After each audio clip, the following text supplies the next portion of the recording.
آپ سب کیسے ہیں؟ جزاکم اللہ خیرن کثیرہ فار جوائننگ اس.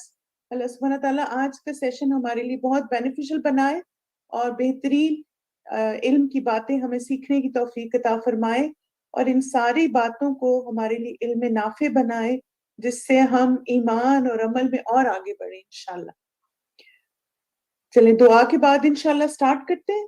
نحمدہ ونصلی علی رسول الکریم اما بعد اعوذ باللہ من الشیطان الرجیم بسم اللہ الرحمن الرحیم رب اشرح لی صدری ویسر لی امری واحلل عقدۃ من لسانی یفقہوا قولی رب زدنی علما اللہم اہد قلبی وسدد لسانی واسلل سخیمۃ قلبی آمین.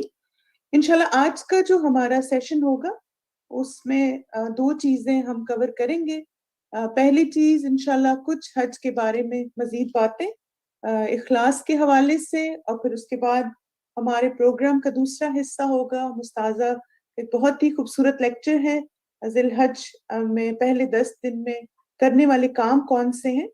کیونکہ آپ دیکھیں کہ حج کے مہینے تو شروع ہو گئے نا، شوال، ذوالقعدہ، ذی الحج، یعنی یہ تینوں حج کے مہینے ہوتے ہیں.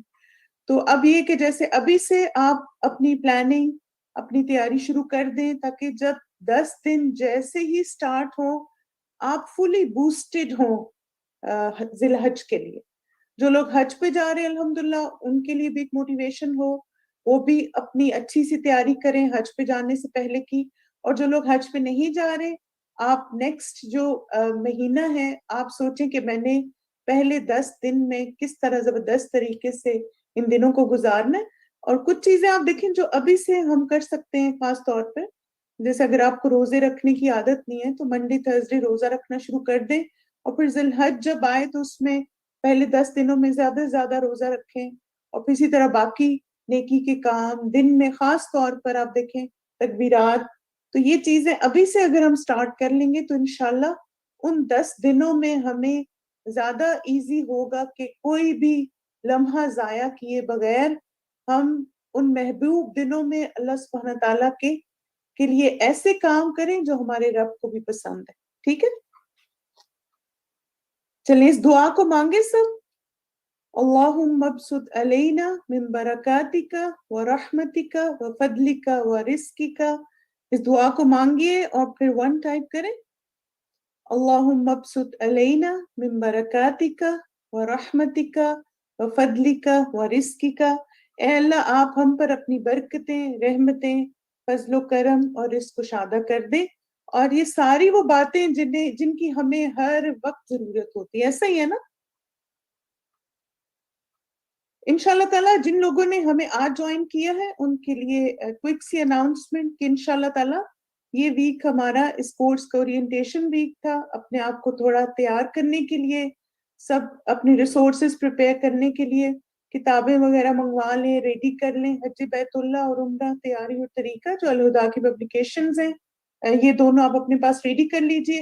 اور اس کے علاوہ استاذہ کی انشاءاللہ جو حج سیریز ہے وہ مئی 31 سے سٹارٹ ہوگی باقاعدہ. تو یہ ویک اصل میں تھوڑا سا آپ کو تیار کرنا تھا کہ وہ انرجی آپ کے اندر ہو، موٹیویشن ہو، تاکہ ان سیشن سے آپ لوگ بھرپور طریقے سے فائدہ اٹھائیں. حج کے بارے میں اتنا اہتمام اور یہ ساری چیزیں کرنی کیوں ضروری ہوتی ہیں ہم سب کے لیے؟ کیونکہ حج جو ہے نا وہ زندگی میں ایک دفعہ ہوتا ہے بس. اور زیادہ تر لوگ جو ہیں وہ مثلاً بہت زیادہ ملٹیپل حج نہیں افورڈ کر سکتے. تو چونکہ ایک میجر انویسٹمنٹ ہم کرتے ہیں تو اس کے لیے اپنے آپ کو جتنا زیادہ ہم بہترین طریقے سے تیار کریں گے اتنا زیادہ اس سفر سے فائدہ اٹھائیں گے. اور خاص طور پر آپ دیکھیں کہ ہم حج کے بارے میں اس لیے بھی سیکھنا چاہتے ہیں کہ اللہ کی خاطر اپنی زندگی کے سب سے اہم سفر کو اخلاص سے، نیت سے ہم ادا کر سکیں. یعنی جب ہم حج کا سفر سٹارٹ کریں اور جب تک یہ سفر مکمل نہیں ہو جاتا، ہر قدم پر ہمیں یہ بات یاد رہے کہ میں کس کے راستے پہ نکلی ہوں اور کس کے لیے جا رہی ہوں اور کس کو مجھے راضی کرنا ہے. بار بار اپنے آپ کو یہ یاد دہانی کروائیں کہ یہ میرا سفر فی اللہ ہی ہے، اللہ سبحانہ تعالیٰ کے لیے ہے اور اللہ کی رضا کے لیے ہے. یہ چیز آپ کو انشاءاللہ تعالیٰ موٹیویٹڈ رکھے گی. اور پھر اسی طرح آپ دیکھیں کہ چونکہ یہ ایک اہم رکن ہے، ہمارا بیسک پلر آف اسلام ہے، اس لیے اس سفر پہ جانے سے پہلے ہم نے خود کو روحانی اور قلبی طور پر تیار کرنا ہے۔ اچھا، روحانی اور قلبی طور پر تیار کرنے کے لیے سب سے جو آسان طریقہ ہے وہ ہے کہ حج کے بارے میں علم حاصل کریں، کیونکہ آپ دیکھیں علم ہمیں نا موٹیویٹ کرتے، جیسے آپ نے ماشاءاللہ آپ میں سے جن لوگوں نے کل کا سیشن اٹینڈ کیا، آپ کو موٹیویشن ملی، آپ کو تھوڑی بوسٹ اپ ہوئے نا آپ، تب آپ دیکھیں کہ ہو سکتا ہے آپ حج پہ جا رہے ہو سکتا نہیں، لیکن جب آپ نے ان ساری باتوں کا علم حاصل کیا تو اس سے آپ کے اندر ایک تحریک پیدا ہوئی نا، آپ کو ایک جذبہ ابھرا آپ کے اندر، اور اگر پہلے آپ نہیں سوچ رہے تھے تو اب الحمدللہ آپ نے اس کے بارے میں سوچنا شروع کر دیا ہوگا۔ اور اسی لیے الحمدللہ یہ کورس ہم آپ سب کے لیے آفر کر رہے ہیں، جو کہ انشاءاللہ نیکسٹ ویک سے استاذہ ہمیں پڑھائیں گی، اور تقریباً اپروکسیمیٹلی 4-5 ویکس میں ہم اس کو مکمل کر لیں گے۔ اور سملر کورس ہمارے پاس انگلش میں بھی اویلیبل ہے، وہ بھی مئی 31 سے سٹارٹ ہو رہا ہے، خاص طور پہ ان لوگوں کے لیے جو اردو نہیں سمجھتے، کیونکہ آپ دیکھیں کہ علم ہمارے اندر اعتماد بھی لاتا ہے اور ہم عبادت کا حق بہتر طریقے سے ادا کر سکتے ہیں۔ ساتھ ہی آپ دیکھیے کہ جیسے آج ہم انشاءاللہ یہ بھی سیکھیں گے کہ ذی الحج میں کرنے والے کام کون سے، خاص طور پہ پہلے 10 دنوں میں، تو اس میں بھی آپ اس لیکچر کو سننے کے بعد بھی آپ محسوس کریں گے کہ آپ ان چیزوں کے بارے میں ری تھنک کرنا شروع کر دیتے ہیں، آپ کو ایک چیز کی امپورٹنس کا پتہ چل جاتا ہے، اور پھر جب آپ کو دلائل دیے جاتے ہیں، جیسے انشاءاللہ استاذہ ہمیں جو مختلف باتیں سکھائیں گی، ہر بات جو ہے اس کی دلیل قرآن سے ہوگی اور سنت سے ہوگی، اس سے آپ کے اندر اعتماد زیادہ پیدا ہوتا ہے انشاءاللہ۔ حج کے بارے میں کچھ باتیں اور انشاءاللہ کچھ احادیث آج عمرے کے بارے میں بھی ہم کور کر لیتے ہیں۔ ایک تو آپ دیکھیں کہ حج کا فریضہ ادا کرنے میں جلدی کرنی چاہیے۔ رسول اللہ صلی اللہ علیہ وسلم نے فرمایا، جس شخص کا حج کرنے کا ارادہ ہو اسے یہ ارادہ جلد پورا کر لینا چاہیے۔ آپ کا ارادہ ہے؟ جن لوگوں نے حج نہیں کیا ہوا یہ بتائیے۔ ماشاءاللہ جنہوں نے کیا ہوا ان کا بھی ہے نا، یعنی آپ دیکھیں کہ وہ جگہ ہی اتنی پیاری ہے اور اتنا انسان کا ایمان بڑھتا ہے کہ بار بار جانے کو دل کرتا، تو ارادہ ہے تو جلد پورا کرنے کی کوشش کریں، کیونکہ بعض اوقات سواری گم ہو جاتی ہے، کبھی کوئی بیمار ہو جاتا ہے اور کبھی کوئی ضرورت آڑے آ جاتی ہے، یعنی جیسے آپ کو لگے نا کہ اب آئی ہیو انف اور مجھے حج کے لیے جانا چاہیے، تو پھر زیادہ نہ سوچیں، کیونکہ آپ دیکھیں اگلے سال کا ہمیں نہیں پتا، اس سے اگلے سال ڈیلے نہ کریں اس کو نا، اب کر لیں، کیونکہ کوئی پتہ نہیں کہ پھر اور ٹکٹ ایکسپینسو ہو جائیں، پھر کوئی بیماری ایسی تکلیف آ جائے ہم جا نہ سکیں، گھر والوں میں سے خدا نہ خواستہ کچھ ایسا ایشو ہو جائے، پھر کبھی کوئی اور بہت ایسی ایجنسی ہو جاتی کہ انسان نہیں جا پاتا، تو جب حالات ذرا سٹیبل ہیں، بہتر ہیں، تو ایز سون ایز پاسبل حج پہ جانے کی کوشش کریں۔ اور آپ دیکھیں کہ کچھ ہمارے جو صحابہ تھے ان کے مطابق عمرہ بھی واجب ہے، یعنی ابھی حج پہ جانا اگر مشکل ہے تو ایٹ لیسٹ عمرہ کر لیجئے، کیونکہ آپ صلی اللہ علیہ وسلم کے اس عمل سے یہ پتہ چلتا ہے کہ آپ نے حج سے پہلے عمرہ ادا کیا۔ اکرمہ بن خالد سے روایت ہے، انہوں نے ابن عمر رضی اللہ عنہما سے حج سے پہلے عمرہ کرنے کے بارے میں پوچھا تو انہوں نے فرمایا کوئی حرج نہیں۔ اکرمہ کہتے ہیں کہ ابن عمر رضی اللہ عنہما بیان کرتے ہیں نبی صلی اللہ علیہ وسلم نے حج کرنے سے پہلے عمرہ کیا تھا۔ تو آپ دیکھیں کہ بعض دفعہ ایسا ہوتا ہے کہ آپ حج پر تو نہیں جا سکتے لیکن عمرہ آپ کر سکتے ہیں آسانی سے، ظاہر عمرے میں انویسٹمنٹ کم ہے، ذرا کمپیریٹیولی چیپ ہوتا ہے عمرہ آپ کا ٹرپ جو ہے، تو آپ دیکھیں کہ آپ عمرہ کر لیں، اور پھر عمرہ کرنے جب جائیں تو خوب اللہ سبحانہ تعالیٰ سے دعا کریں کہ اللہ مجھے بار بار لے کر آئیں اور مجھے حج کرنے کی بھی توفیق دیں، تو لہٰذا جو بھی پاسبلٹی ہے ابھی اس کو ایز سون ایز پاسبل کرنے کی کوشش کریں۔ پھر اسی طرح جو انسان بھی حج اور عمرہ کرتا ہے وہ اللہ تعالیٰ کا گروپ ہوتا ہے، اللہ تعالیٰ کے وفد میں سے ہے۔ نبی صلی اللہ علیہ وسلم نے فرمایا اللہ کے راستے میں غازی اور حج اور عمرہ ادا کرنے والے اللہ کے وفد ہیں، اللہ نے ان کو بلایا اور انہوں نے اس کے حکم کی تعمیل کی، اور انہوں نے اللہ سے مانگا تو اللہ نے ان کو عطا فرمائے۔ یعنی آپ دیکھیں اس حدیث میں جو سب سے امپورٹنٹ بات ہے وہ کیا ہے؟ اللہ نے ان کو بلایا. یعنی اللہ تعالیٰ کی کال ہوتی ہے اور اللہ تعالیٰ کا فیصلہ ہوتا ہے کہ کون انسان اس گھر کا طواف کرے گا, اس گھر کو دیکھے گا. تو جب بھی موقع ملے تو اس پہ اللہ کی شکر گزار ہو کہ الحمدللہ اللہ سبحانہ تعالیٰ نے مجھے بلا لیا. اب دیکھیں بعض اوقات کچھ لوگوں کے پاس سارے ریسورسز ہوتے ہیں, مال بھی ہوتا ہے, لیکن وہ نہیں جا پاتے. اس کی کیا وجہ ہوتی ہے؟ بیکاز حج اور عمرہ از کال آف اللہ سبحانہ تعالیٰ. پھر اسی طرح جب آپ حج اور عمرہ کرنے جاتے ہیں تو آپ کی دعائیں بھی قبول ہوتی ہیں. رسول اللہ صلی اللہ علیہ وسلم نے فرمایا حج کرنے والے اور عمرہ کرنے والے اللہ کے وفد ہیں, اگر وہ اس سے دعا مانگے تو اللہ ان کی دعا قبول فرمائے گا, اور اگر وہ اس سے بخشش طلب کریں تو اللہ ان کو بخش دے گا. یعنی آپ دیکھیں کہ جب آپ عمرہ کرنے جاتے ہیں, حج کرنے جاتے ہیں, خوب دعائیں مانگیں, خوب استغفار کریں, کیونکہ یہ دونوں چیزیں قبولیت ان کی بڑھ جاتی ہے جب آپ ان جگہوں پر ہوتے ہیں. اور پھر چونکہ ہم تھوڑے سے اپنے گھروں سے دور ہوتے ہیں نا, تو زیادہ فوکسڈ ہماری دعائیں ہوتی ہیں. اس اپرچونٹی سے زیادہ فائدہ اٹھائیں, اپنی دعائیں وہاں کثرت سے مانگیں. اسی لیے میں نے آپ کو کل کہا تھا کہ دعا ڈائری ضرور بنائیں, اور اسی طرح کثرت سے استغفار, تاکہ وہاں سے جب لوٹیں تو گناہوں سے پاک لوٹیں انشاءاللہ. پھر اسی طرح دیکھیں کہ حاجی کے ایک ایک قدم پر اجر ہے. حاجی آدمی کا اونٹ کوئی پاؤں نہیں اٹھاتا اور نہ ہاتھ رکھتا ہے, مگر اللہ تعالیٰ اس کے بدلے اس کے لیے ایک نیکی لکھ دیتا ہے, یا اس کی ایک برائی مٹا دیتا ہے, یا اس کی وجہ سے اس کا ایک درجہ بلند کر دیتا. سبحان اللہ. آپ دیکھیں کہ ایک ایک قدم جو آپ چلتے ہیں اللہ کے راستے میں, یعنی جو بھی حج کرنے والا انسان ہے, آپ ہاتھ اٹھاتے ہیں یا آپ پاؤں رکھتے ہیں, ہر جگہ آپ کے لیے ایک نیکی لکھی جا رہی ہے, ایک برائی مٹائی جا رہی ہے, اور ایک درجہ آپ کا بلند ہو رہا ہے. پھر اسی طرح خاص طور پر خواتین کے لیے حج سب سے آسان اور خوبصورت جہاد ہے.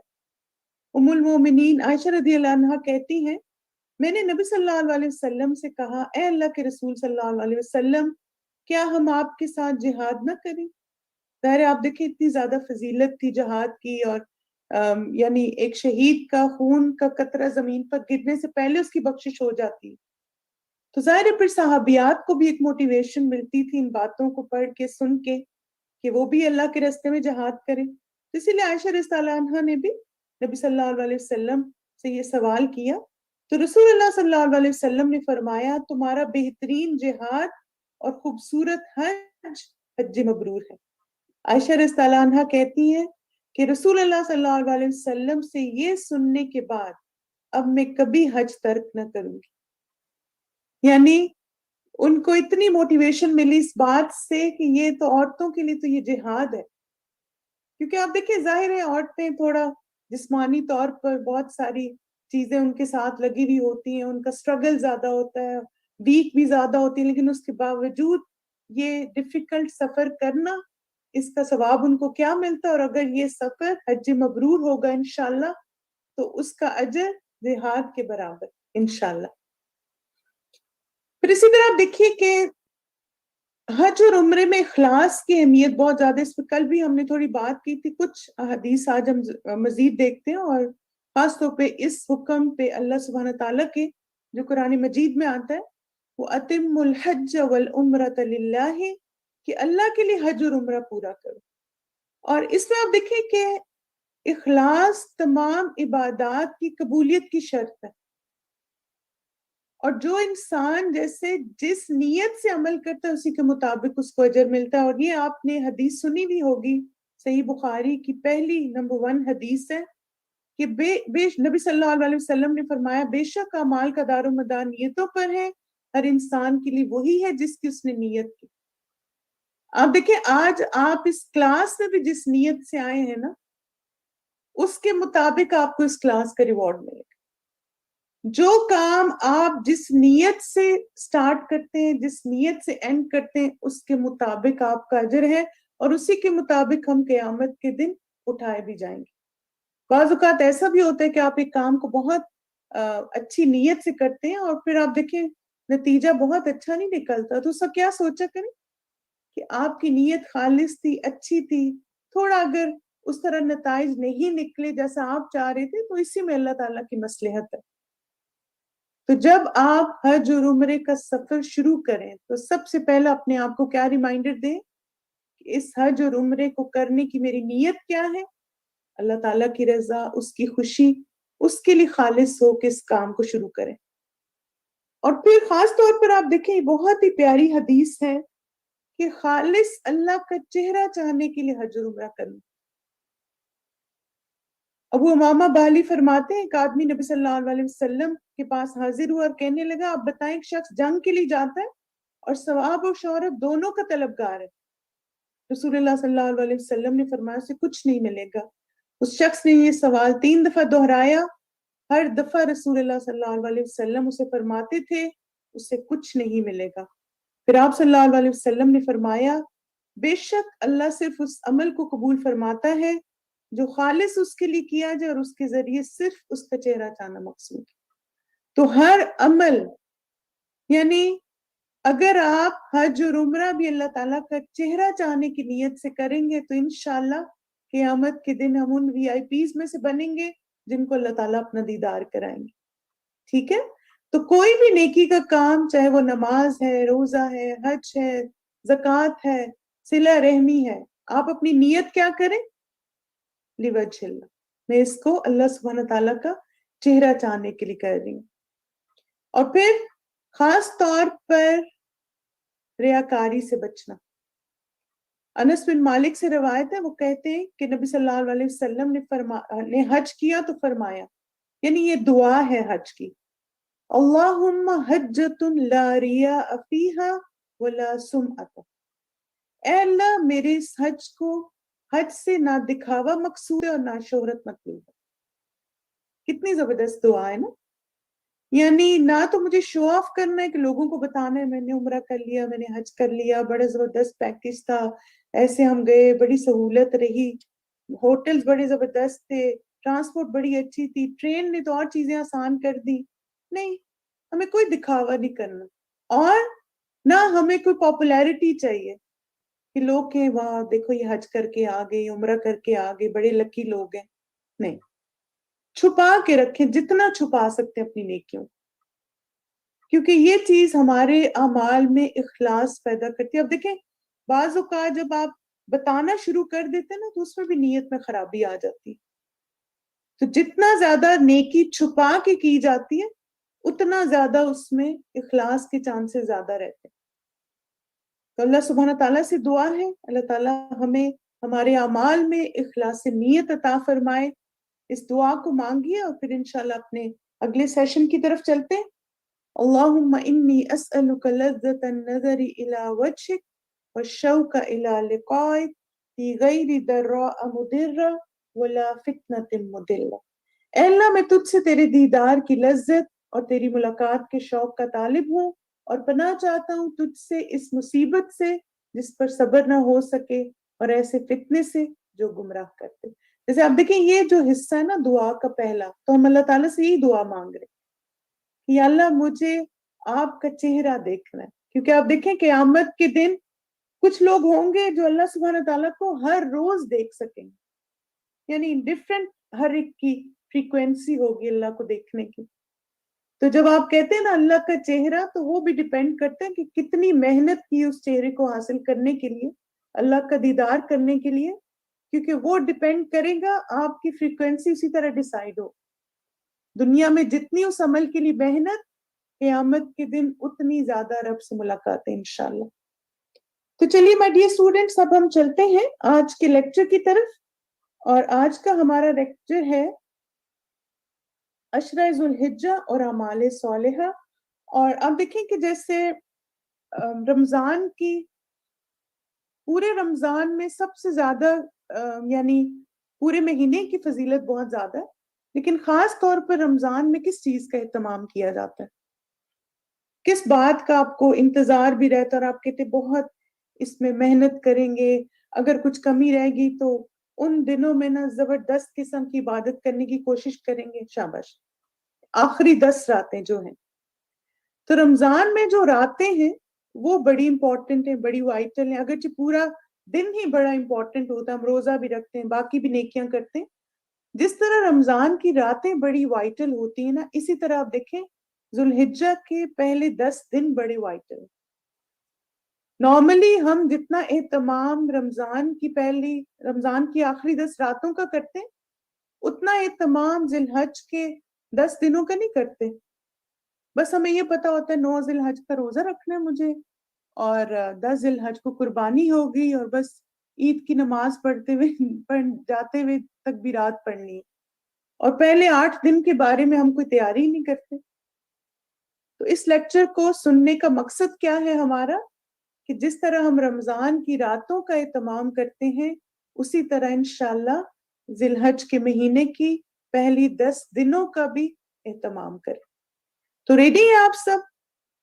تو انشاءاللہ تعالیٰ استاذہ ہمیں بہت ساری ایسی ٹپس دیں گی, بہت ساری ایسے اعمال بتائیں گی جن سے ہم اپنے آپ کو بوسٹ اپ کر سکتے ہیں, اور ان 10 دنوں کو نیکی کے ان کاموں میں گزار سکتے ہیں جو ہمارے رب کو محبوب ہیں. جو اسٹوڈنٹ اٹینڈنس لگا رہے ہیں تو پلیز آپ بس کر دیں, ٹھیک ہے؟ بس ہوگی آپ کی اٹینڈنس, تاکہ سب لوگ لیکچر پہ فوکس کر سکیں, کیونکہ یہ کافی ڈسٹریکٹنگ ہے تو بار بار ٹائپ ہو رہی ہے اٹینڈنس. تو چلیں مائی ڈیئر اسٹوڈنٹس, انشاءاللہ تعالیٰ ہم لوگ سٹارٹ کرتے ہیں اپنے لیکچر کو. آپ لوگ اپنے پاس نوٹ بکس رکھیے, انشاءاللہ ہم آپ کو مین پوائنٹ اسکرین پر بھی دکھاتے جائیں گے تاکہ آپ فالو کر سکیں, اور آپ اپنے پاس نوٹ ڈاؤن کریں کہ آپ نے ان 10 دنوں کو دی بیسٹ کس طرح سے بنانا. ریڈی ہے سب؟ پھر چلیں ربی زدنی علما کی دعا مانگے سب. ربی زدنی علما, ربی زدنی علما, ربی زدنی علما. چلیے شروع کرتے ہیں. اشرا ذی الحج اور اعمال صالحہ استاد فرت ہاشمی سے سنیں گے. چلیے بسم اللہ. لا إله إلا الله والله أكبر الله أكبر ولله الحمد. نحمده ونصلي على رسوله الكريم اما بعد فاعوذ بالله من الشيطان الرجيم بسم الله الرحمن الرحيم رب اشرح لي صدري ويسر لي امري واحلل عقدة من لساني يفقهوا قولي. قرآن مجید میں اللہ سبحانہ وتعالیٰ فرماتے ہیں بسم اللہ الرحمن الرحیم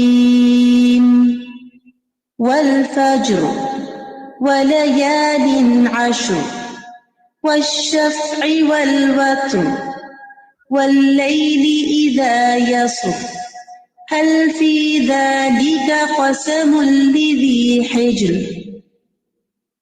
قسم ہے فجر کی اور 10 راتوں کی, اور جفت اور طاق کی, اور رات کی جب وہ چلتی ہے, یقیناً اس میں عقل والے کے لیے بڑی قسم ہے. ان آیات میں اللہ سبحانہ وتعالی زمانے کے بہترین اوقات کے بارے میں بتا رہے ہیں.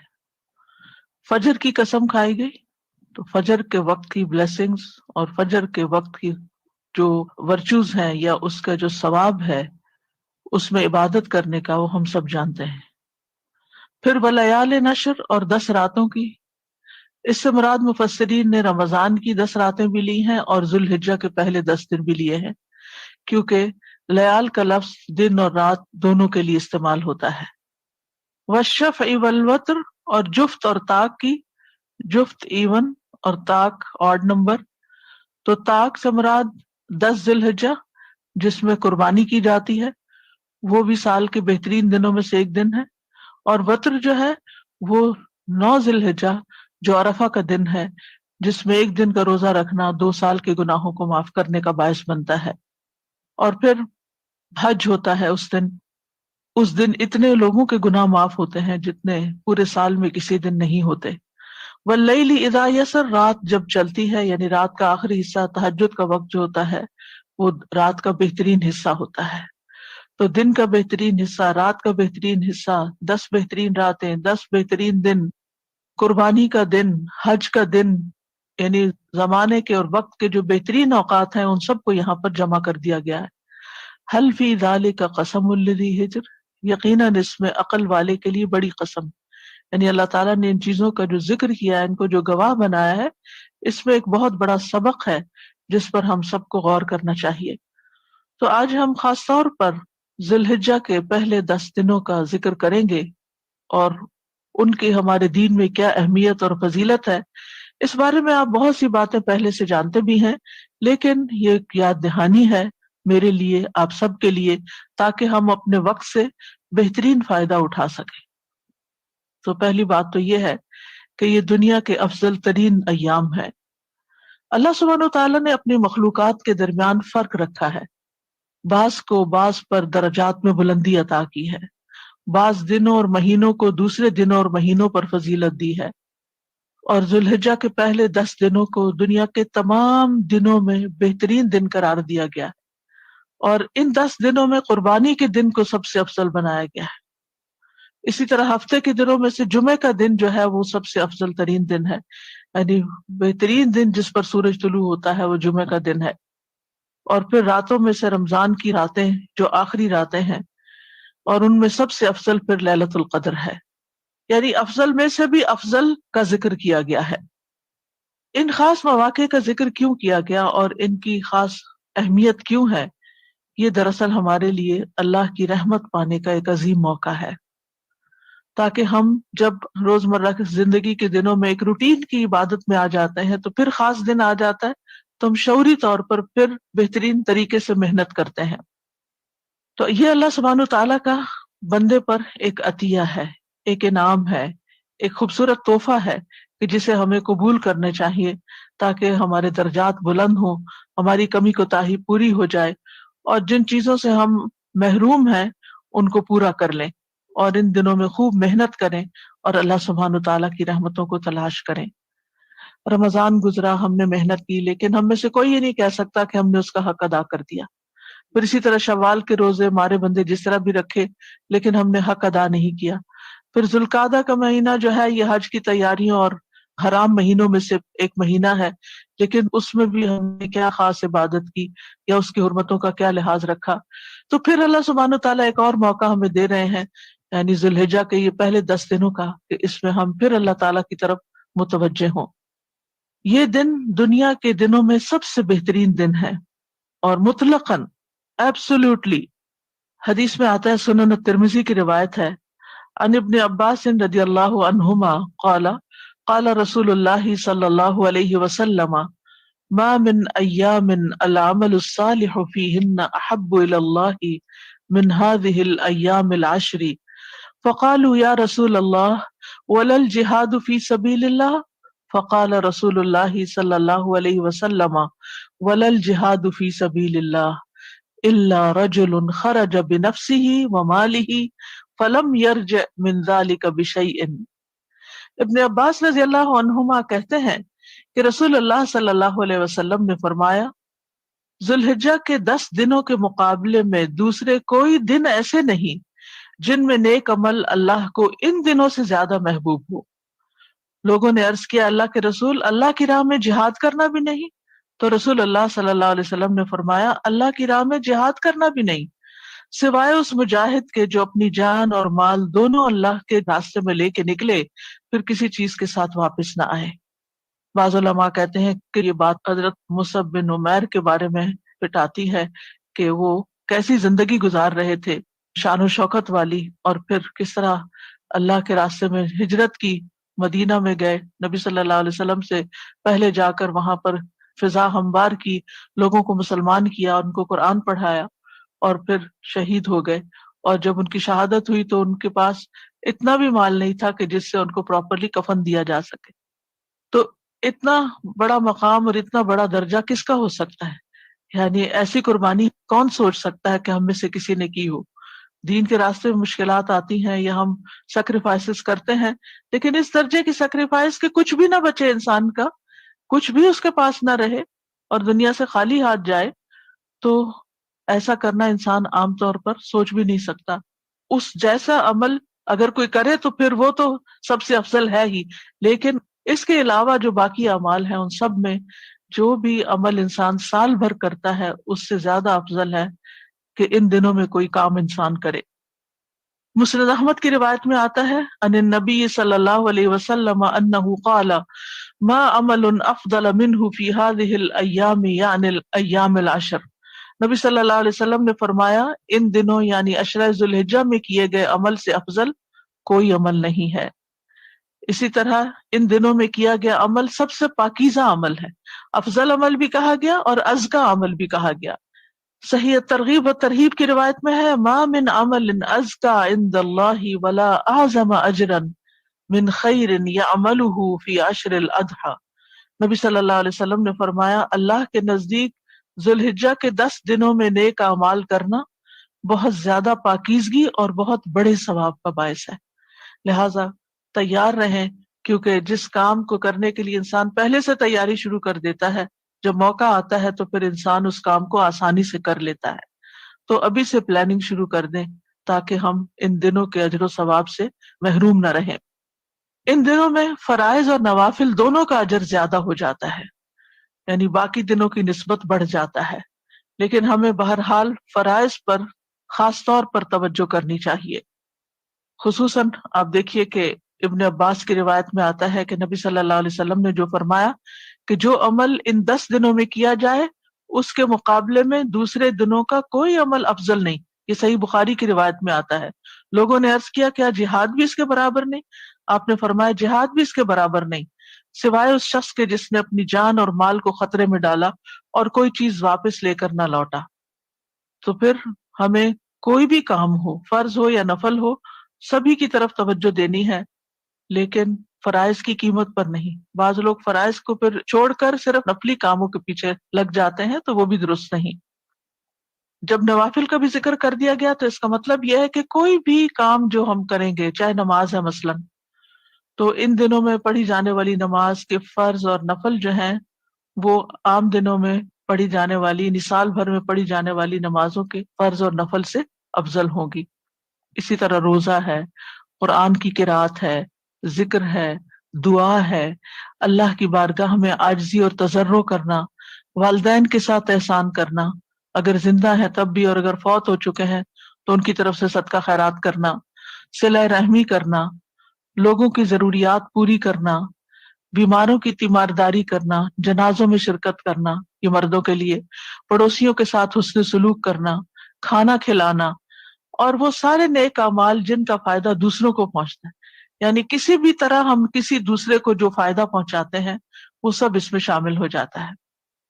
پھر اسی طرح یہ ہے کہ ہم سب جانتے ہیں کہ رمضان جو ہے وہ سال کے سارے مہینوں میں سے افضل مہینہ ہے، لیکن جب رمضان اور عشرہ ذی الحجہ کا موازنہ کیا جاتا ہے تو رمضان کی راتیں افضل ہیں اور ذی الحجہ کے دن رمضان کے دنوں سے بھی افضل ہیں۔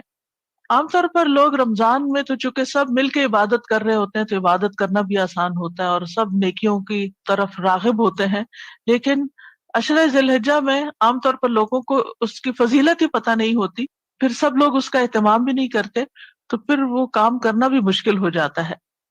یہ 10 دن اس لیے بھی افضل ہیں، اس میں یوم النحر ہے، یوم العرفہ ہے، یوم الترویہ ہے، پھر اس لحاظ سے بھی افضل ہے کہ اس میں عظیم عبادات اکٹھی ہو جاتی ہیں۔ رمضان میں تو ہم جیسے روزہ رکھتے ہیں یا نماز پڑھتے ہیں یا صدقہ خیرات کرتے ہیں، قرآن کی تلاوت کرتے ہیں، لیکن عشرہ ذی الحجہ کی فضیلت یہ ہے کہ اس میں نماز، روزہ اور صدقہ خیرات کے علاوہ حج اور قربانی بھی شامل ہو جاتی ہے، یعنی حج ہم رمضان میں نہیں کر سکتے، تو ان دنوں میں ہم روزہ بھی رکھ سکتے ہیں، حج بھی کر سکتے ہیں، زکوٰۃ بھی ادا کر سکتے ہیں جن کی ڈیو ہوتی ہے، اور نمازیں وغیرہ، تو یہ ساری عبادات ان 10 دنوں میں اکٹھی کی جا سکتی ہیں جو عظیم عبادات ہیں۔ پھر یہ ہے کہ اللہ سبحانہ و تعالیٰ نے ان دنوں کی قسم کھائی ہے، اس وجہ سے بھی یہ دن جو ہیں وہ افضل ہیں، والفجر ولیال عشر۔ پھر اسی طرح قرآن مجید میں ایام معلومات کا ذکر آیا ہے، اور علماء کہتے ہیں کہ اس سے مراد بھی یہی دن ہے، یعنی ان 10 دنوں کی فضیلت یہ ہے کہ اس میں انسان اللہ تعالیٰ کے دیے ہوئے جانوروں پر اللہ کا ذکر کر کے قربانی کرتا ہے۔ سورۃ الحج میں آتا ہے لِيَشْهَدُوا مَنَافِعَ لَهُمْ وَيَذْكُرُوا اسْمَ اللَّهِ فِي أَيَّامٍ مَّعْلُومَاتٍ عَلَىٰ مَا رَزَقَهُم مِّن بَهِيمَةِ الْأَنْعَامِ، تاکہ وہ اپنے بہت سے فائدوں میں حاضر ہوں، یعنی حج کے موقع پر، اور چند معلوم دنوں میں ان پالتو چھپاؤں پر اللہ کا نام ذکر کریں جو اس نے انہیں دیے ہیں، سو ان میں سے کھاؤ اور تنگ دست محتاج کو بھی کھلاؤ۔ اور جمہور علماء اور اکثر مفسرین کے مطابق یہ ایام معلومات جو ہیں اس سے مراد ذوالحجہ کے پہلے 10 دن ہیں۔ پھر اسی طرح یہ ہے کہ حج کے جو مہینے ہیں ان کا خاتمہ ان ایام میں ہوتا ہے۔ حج کے مہینے الحج اشہر معلومات، تو اس میں شوال، ذی قعدہ اور ذی الحجہ آتا ہے، تو ذی الحجہ کے یہ 10 دن اس میں شامل ہیں۔ ایام معلومات، اشہر معلومات، افضل دن، یہ ساری خوبیاں جو ہیں انہی دنوں کے ساتھ ہیں۔ اور یہ قول اکثر صحابہ کا ہے، جیسے حضرت عمر، حضرت علی ابن مسعود، ابن عباس، حضرت عبداللہ بن زبیر اور دیگر صحابہ کرام جو ہیں، اور اکثر تابعین بھی یہی کہتے ہیں کہ حج کے چند مہینے جو معلوم ہیں وہ شوال، ذوالقعدہ اور ذوالحجہ کے پہلے 10 دن ہیں۔ پھر یہ ہے کہ ان دنوں میں ایک عظیم دن آتا ہے جس کو یوم عرفہ کہا جاتا ہے، اور یہ دن دین کی تکمیل کا دن بھی ہے۔ یعنی ان 10 دنوں کی فضیلت میں سے ایک فضیلت یہ بھی ہے کہ اس میں یوم عرفہ ہے، اور یہ وہ دن ہے جس دن اللہ نے اپنے دین کو مکمل کر دیا تھا اور مسلمانوں پر اپنی نعمت تمام کر دی تھی، جیسا کہ اللہ سبحانہ وتعالیٰ کا ارشاد ہے، الیوم اکملت لکم دینکم واتممت علیکم نعمتی ورضیت لکم الاسلام دینا۔ آج میں نے تمہارے لیے تمہارا دین کامل کر دیا اور تم پر اپنی نعمت پوری کر دی، اور تمہارے لیے اسلام کو دین کی حیثیت سے پسند کر لیا۔ اور یہ کتنی بڑی خوشخبری ہے امت مسلمہ کے لیے کہ اللہ سبحانہ تعالیٰ نے اپنا دین ہم پر مکمل کیا اور کمپلیٹ دین ہمیں دیا، اور ہم پر اپنی نعمت تمام کر دی۔ اس کو اللہ تعالیٰ سب سے بڑی نعمت قرار دیتے ہوئے ہم پر مکمل کرنے کا ذکر کر رہے ہیں یہاں پر۔ پھر اسی طرح اس عشرے کی فضیلت یہ بھی ہے کہ اس میں یوم النحر کا دن ہے جو حج اکبر کا دن ہے۔ اللہ تعالیٰ کے نزدیک یہ بھی ایک عظیم دن ہے۔ حدیث میں آتا ہے، عبداللہ بن قرۃ کہتے ہیں کہ نبی صلی اللہ علیہ وسلم نے فرمایا، اللہ تبارک و تعالیٰ کے نزدیک سب سے عظیم دن یوم النحر ہے، پھر یوم القر ہے۔ اور یوم القر کہتے ہیں قربانی سے اگلے دن کو، اور اس دن اس کو قر اس لیے کہتے ہیں کہ اس دن لوگ منا کی وادی میں قرار پکڑتے ہیں، وہاں قیام کرتے ہیں۔ کیسے قرار پکڑتے ہیں؟ 9 ذی الحجہ کو وہ وقوف عرفہ کر رہے ہوتے ہیں، پھر اس کے بعد اگلے دن 10 تاریخ کو قربانی کرتے ہیں، اور پھر قربانی کرنے کے بعد طواف افاضہ کے لیے جاتے ہیں۔ تو یہ بڑے بڑے کام کر کے پھر قرار پکڑتے ہیں، یعنی آرام کرتے ہیں قربانی کے اگلے دن، یعنی 10 تاریخ کے بعد۔ پھر اسی طرح یہ ہے کہ عام لوگوں کے لیے بھی یہ دن بڑے افضل ہیں، لیکن حج کرنے والوں کے لیے مزید افضل دن ہے یہ۔ یعنی جو لوگ بیت اللہ شریف جاتے ہیں، وہاں جا کر طواف کرتے ہیں، نمازیں پڑھتے ہیں، ایک نماز کا جو اجر ہے وہ 1,00,000 نمازوں کے برابر ہے۔ اور ہم 1,00,000 نمازیں کتنے دن میں پڑھ سکتے ہیں؟ یعنی اگر کسی کی تقریباً 54-55 سال عمر ہو تو اتنے سال میں جو اس نے نمازیں پڑھی وہ تقریباً 1,00,000 نمازیں بنتی ہیں۔ تو آپ خود سوچئے کہ کون ایسا شخص ہے کہ جو 55 سال کی عمر تک کوئی بھی نماز نہ چھوڑے اور مسلسل نماز پڑھے، 5 نمازیں جو ہیں دن کی۔ تو حرم کی ایک نماز 1,00,000 نمازوں کے برابر۔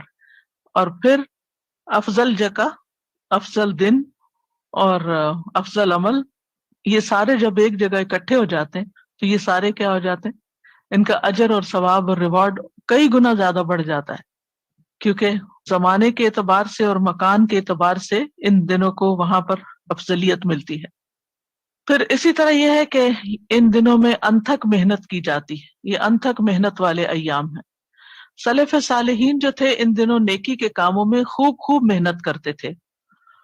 سعید بن جبیر کا حال یہ تھا کہ جب یہ 10 دن شروع ہوتے تو وہ اتنی سخت محنت کرتے کہ شاید ان کے پاس اتنی طاقت بھی نہ ہوتی تھی، اور ان 10 دنوں کی عبادت کی بہت ترغیب دیتے اور کہتے کہ ان 10 دنوں کی راتوں کو اپنے لیے دیے نہ بجھایا کرو، یعنی رات کی لائٹس نہیں آف کیا کرو۔ یعنی اتنی محنت کرتے کہ ان کے اندر اتنی طاقت بھی نہیں ہوتی تھی، لیکن پھر بھی وہ ایکسٹرا ایفرٹ کرتے تھے یعنی ایک ہوتا ہے نا کہ ہم اتنی عبادت کر لیں جتنی ہم میں ہمت ہے، اور ایک یہ ہے کہ ہمت سے بڑھ کے محنت کرنا۔ ابو عثمان نہدی کہتے ہیں کہ صحابہ کرام اور سلف صالحین 3 قسم کے دنوں کی تعظیم کرتے تھے، یعنی ان کو بہت امپورٹنس دیتے تھے۔ نمبر 1 رمضان کے آخری 10 دن، نمبر 2 ذوالحجہ کے پہلے 10 دن، اور نمبر 3 محرم کے پہلے 10 دن۔ یعنی یہ 10 دن عشرے جو ہیں ان میں وہ اللہ سبحانہ تعالیٰ کی طرف زیادہ راغب ہوتے تھے۔ پھر یہ ہے کہ ان دنوں کو اللہ کی اطاعت اور تقرب سے آباد کرنا چاہیے، یعنی ان میں زیادہ نیک اعمال کی طرف راغب ہونا چاہیے اور کوئی نیک عمل چھٹنا نہیں چاہیے۔ عام طور پر رمضان کے آخری عشرے میں ہم خوب محنت کرتے ہیں اور اپنے اندر قوت بھی کچھ پاتے ہیں کہ موٹیویشن ہوتی ہے، لیکن جب ذوالحجہ کے یہ 10 دن آتے ہیں تو ہم کمزور پڑ جاتے ہیں، سست پڑ جاتے ہیں، اتنا شوق اور اتنی محبت اور عبادت سے اتنی رغبت نہیں شو کرتے جتنی ہم رمضان کے آخری 10 دنوں میں کرتے ہیں، حالانکہ یہ 10 دن رمضان کے دنوں سے زیادہ افضل ہیں اور ان میں کیے جانے والے اعمال اللہ کو زیادہ محبوب ہیں اور اللہ کے ہاں زیادہ افضل ہیں۔ تو اس لیے ہمیں ان دنوں کی خاص پلاننگ کرنی چاہیے، اور ان دنوں میں ہم کون سے ایسے نیکی کے کام کریں گے جو عام دنوں میں ہم نہیں کرتے، یعنی سال کے باقی دن اور ان دنوں میں فرق ہونا چاہیے۔ تو ہمیں اپنے اوقات کی حفاظت کرنی ہے تاکہ ان کو ہم زیادہ سے زیادہ عبادت میں استعمال کر سکیں۔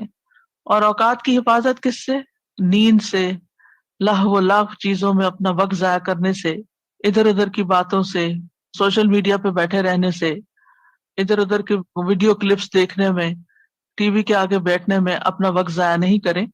اسی طرح لوگوں سے میل ملاقات میں، کہیں جا رہے ہیں کہیں آ رہے ہیں، ان چیزوں میں بھی وقت ضائع نہیں کریں، بلکہ ان اوقات کو بھی اپنی عبادت میں اور ذکر میں اور اچھے کاموں میں استعمال کریں۔ اگر ضرورتاً کسی کے پاس جانا بھی پڑے تو وہاں پر بھی بیٹھ کر ان کو بھی ساتھ شامل کر لیں اور عبادت کا کوئی کام کریں، چاہے ذکر ہو، چاہے قرآن کی تلاوت ہو۔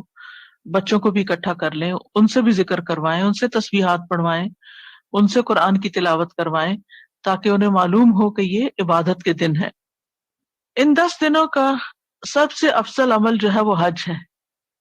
اس سال اللہ ہی کے اذن سے چند افراد ہی حج کریں گے، سعودی عرب سے باہر والوں کو تو جانے کی اجازت نہیں ہے، اندر ہی کے افراد خوش قسمت ہیں کہ جو حج کر پائیں گے، پہلے کی نسبت کم ہوں گے، لیکن جو ضرور کی جزا تو جنت ہے۔